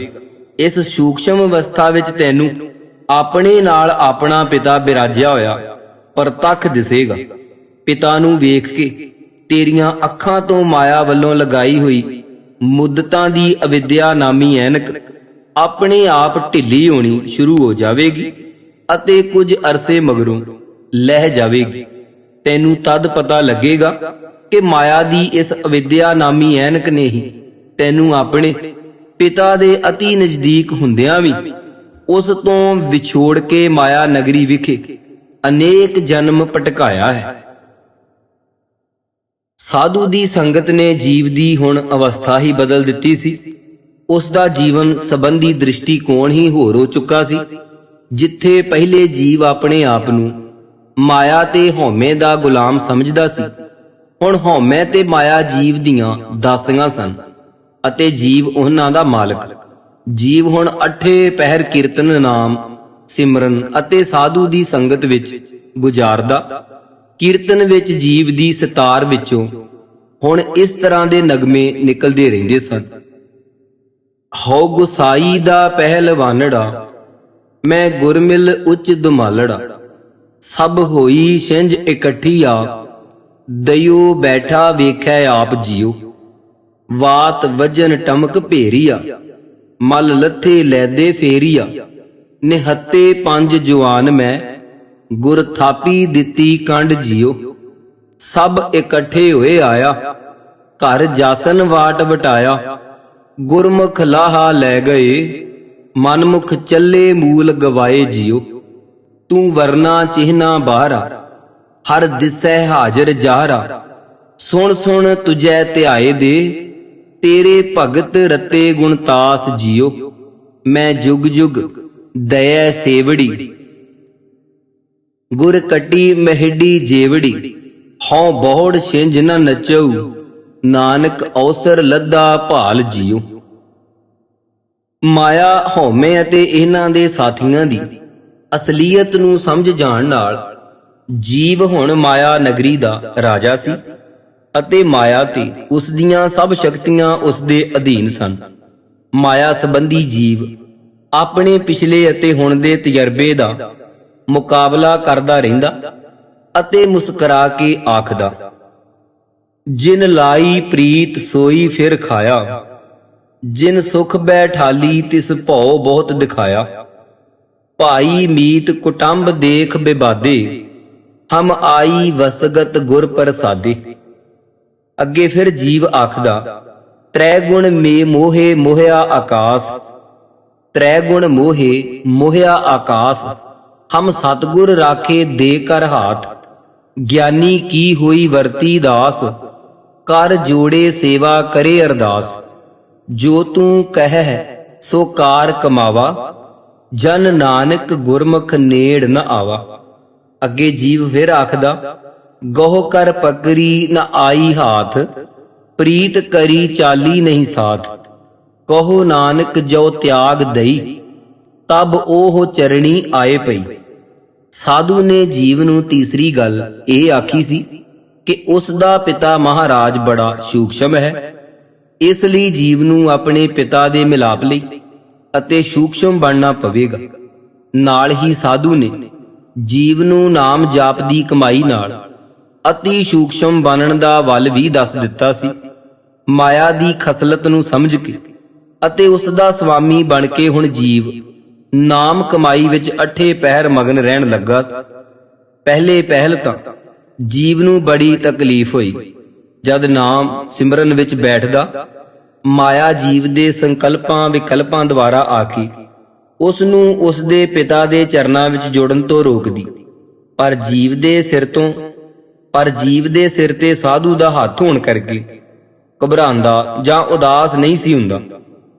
ਨਾਮ ਅਭਿਆਸ ਵਿੱਚ ਪਹਿਲੇ ਪਹਿਲ ਜੀਵ ਨੂੰ ਕੀਰਤਨ ਵਾਲਾ ਮਹਾ ਸਵਾਦ ਵੀ ਨਾ ਆਵੇ, ਪਰ ਉਸ ਦਾ ਵਿਸ਼ਵਾਸ ਸਾਧੂ ਦੇ ਬਚਨ ਵਿੱਚ ਅਟਲ ਸੀ। ਇਸ ਲਈ ਉਸਨੇ ਨਾਮ ਕਮਾਈ ਜਾਰੀ ਰੱਖੀ। ਕੁਝ ਚਿਰ ਭਟਕਣ ਮਗਰੋਂ ਜੀਵ ਦਾ ਮਨ ਨਾਮ ਅਭਿਆਸ ਵਿੱਚ ਖੂਬ ਠਹਿਰਨਾ ਸ਼ੁਰੂ ਹੋਇਆ। ਮਨ ਦੇ ਠਹਿਰਨ ਨਾਲ ਜੀਵ ਦੇ ਅੰਦਰ ਅਨੇਕਾਂ ਸ਼ਕਤੀਆਂ ਰਿੱਧੀਆਂ ਸਿੱਧੀਆਂ ਫੁਰਨ ਲੱਗ ਪਈਆਂ। ਜੀਵ ਜੋ ਚਾਹੁੰਦਾ ਉਹ ਹੋ ਜਾਂਦਾ, ਜਿਸ ਗੱਲ ਦੀ ਇੱਛਾ ਕਰਦਾ ਉਹ ਆਣ ਮਿਲਦੀ। ਪਰ ਜਦ ਜੀਵ ਨੇ ਆਪਣੀ ਹਾਲਤ ਸਾਧੂ ਨੂੰ ਦੱਸੀ ਤਾਂ ਸਾਧੂ ਨੇ ਜੀਵ ਨੂੰ ਆਖਿਆ, ਜੀਵ ਦੇਖੀ ਕਿਤੇ ਮਾਇਆ ਦੇ ਇਸ ਆਖਰੀ ਛਲ ਵਿੱਚ ਨਾ ਆ ਜਾਵੀਂ। ਜਿਸ ਮਾਇਆ ਨੂੰ ਜਿੱਤ ਲਿਆ ਸਮਝਦਾ ਹੈ ਉਹ ਅਜੇ ਪੂਰੀ ਜਿੱਤੀ ਨਹੀਂ ਗਈ। ਸੂਖਸ਼ਮ ਭੇਸ ਵਟਾ ਕੇ ਤੈਨੂੰ ਆਪਣੇ ਪਿਤਾ ਦੇ ਮਿਲਣ ਤੋਂ ਰੋਕ ਰਹੀ ਹੈ। ਜੇ ਤੂੰ ਕਮਜ਼ੋਰੀ ਦਿਖਾਈ ਤਾਂ ਇੱਕ ਤਾਂ ਆਪਣੇ ਪਿਤਾ ਨੂੰ ਨਹੀਂ ਮਿਲ ਸਕੇਗਾ, ਦੂਜੇ ਇਹ ਡੇਗਦੀ ਤੈਨੂੰ ਉਸੇ ਤਰਸਯੋਗ ਅਵਸਥਾ ਵਿੱਚ ਲੈ ਜਾਵੇਗੀ ਜਿੱਥੋਂ ਇਤਨੀਆਂ ਪ੍ਰਾਰਥਨਾ ਤੇ ਘਾਲਣਾ ਕਰਕੇ ਨਿਕਲਿਆ ਹੈ। ਜਿਵੇਂ ਮਾਇਆ ਹੁਣ ਤੇਰੀ ਦਾਸੀ ਹੈ, ਉਸੇ ਤਰ੍ਹਾਂ ਮਾਇਆ ਦੀਆਂ ਸਭ ਸ਼ਕਤੀਆਂ ਵੀ ਤੇਰੀਆਂ ਦਾਸੀਆਂ ਹਨ। ਪਰ ਇਹਨਾਂ ਦਾ ਮਨੋਰਥ ਅਸਲ ਵਿੱਚ ਤੇਰੀ ਸੇਵਾ ਕਰਨਾ ਨਹੀਂ, ਤੈਨੂੰ ਛਲਣਾ ਅਤੇ ਆਪਣੇ ਪਿਤਾ ਦੇ ਮਿਲਾਪ ਤੋਂ ਰੋਕਣਾ ਹੈ। ਮਨ ਦੇ ਖਲੋਣ ਨਾਲ ਰਿੱਧੀਆਂ ਸਿੱਧੀਆਂ ਫੁਰਨੀਆਂ ਹਨ, ਪਰ ਤੂੰ ਇਹਨਾਂ ਵੱਲ ਮੁੜਨ ਦੀ ਬਜਾਏ ਆਪਣੇ ਪਿਤਾ ਦੇ ਮਿਲਾਪ ਦਾ ਨਿਸ਼ਾਨਾ ਅੱਖਾਂ ਅੱਗੇ ਰੱਖਣਾ ਹੈ। ਰਿੱਧ ਸਿੱਧ ਸਭ ਮੋਹ ਹੈ, ਇਹ ਯਾਦ ਰੱਖਣਾ ਹੈ।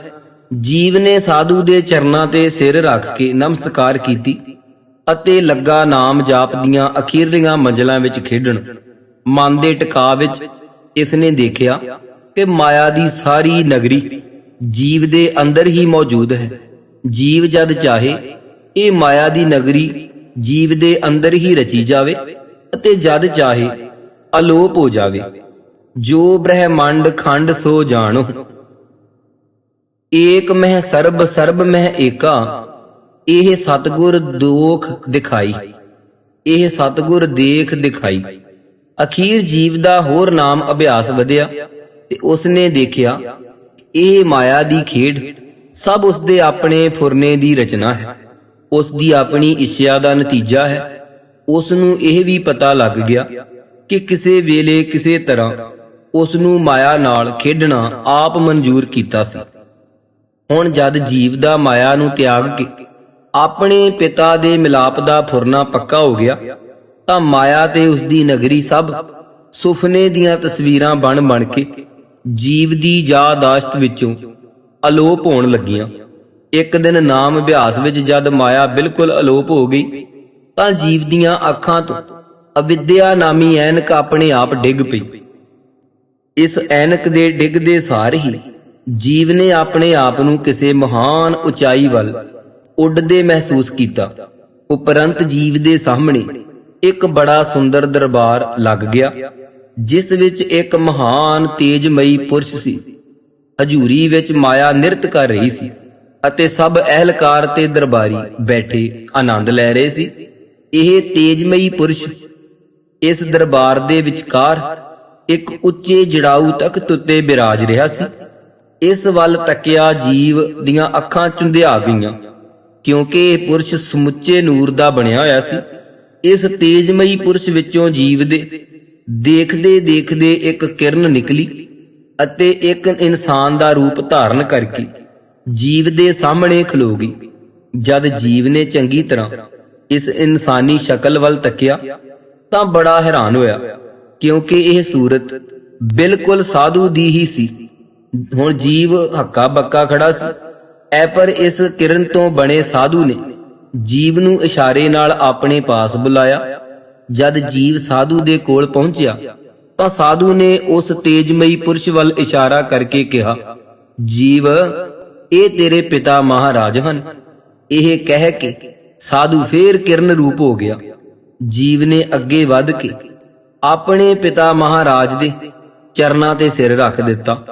ਜੀਵ ਦਾ ਚਰਨਾਂ ਨੂੰ ਛੂਹਣਾ ਸੀ ਕਿ ਜੀਵ ਵੀ ਕਿਰਨ ਰੂਪ ਹੋ ਗਿਆ। ਹੁਣ ਇੱਕ ਪਾਸੇ ਸਾਧੂ ਕਿਰਨ ਰੂਪ ਹੋ ਕੇ ਖੜਾ ਸੀ, ਦੂਜੇ ਪਾਸੇ ਜੀਵ ਅਤੇ ਵਿਚਕਾਰ ਜੀਵ ਦਾ ਪਿਤਾ ਮਹਾਰਾਜ ਸੂਰਜ ਦੀ ਤਰ੍ਹਾਂ ਨੂਰ ਦਾ ਸੋਮਾ ਖੜਾ ਸੀ।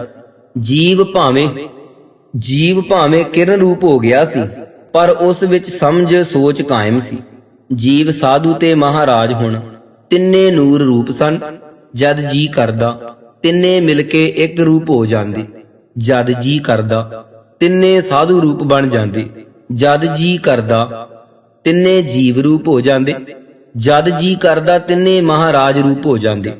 ਇਸ ਤਰ੍ਹਾਂ ਕਈ ਵਾਰੀ ਇੱਕ ਦੂਸਰੇ ਦੇ ਰੂਪ ਵਿੱਚ ਲੀਨ ਹੋ ਕੇ ਜਦ ਜੀਵ ਨੂੰ ਨਿਸ਼ਚਾ ਹੋ ਗਿਆ ਕਿ ਜੀਵ ਅਤੇ ਸਾਧੂ ਮਹਾਰਾਜ ਦੇ ਹੀ ਦੂਸਰੇ ਸਰੂਪ ਸਨ, ਅਤੇ ਜਦ ਇਹ ਲੀਨ ਹੋ ਜਾਣ ਤਾਂ ਮਹਾਰਾਜ ਹੀ ਰਹਿ ਜਾਂਦੇ ਹਨ, ਤਾਂ ਜੀਵ ਨੂੰ ਮਹਾਰਾਜ ਵਿੱਚ ਲੀਨ ਹੋ ਕੇ ਮੁੜ ਕੁਝ ਨਾ ਬਣਨ ਦੀ ਇੱਛਾ ਫੁਰਾਈ।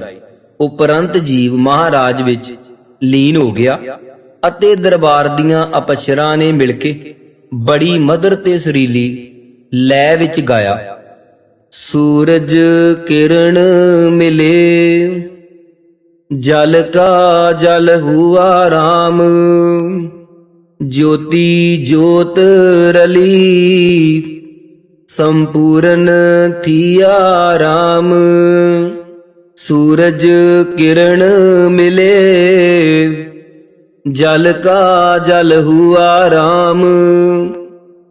ज्योति ज्योत रली, संपूर्ण थिया राम।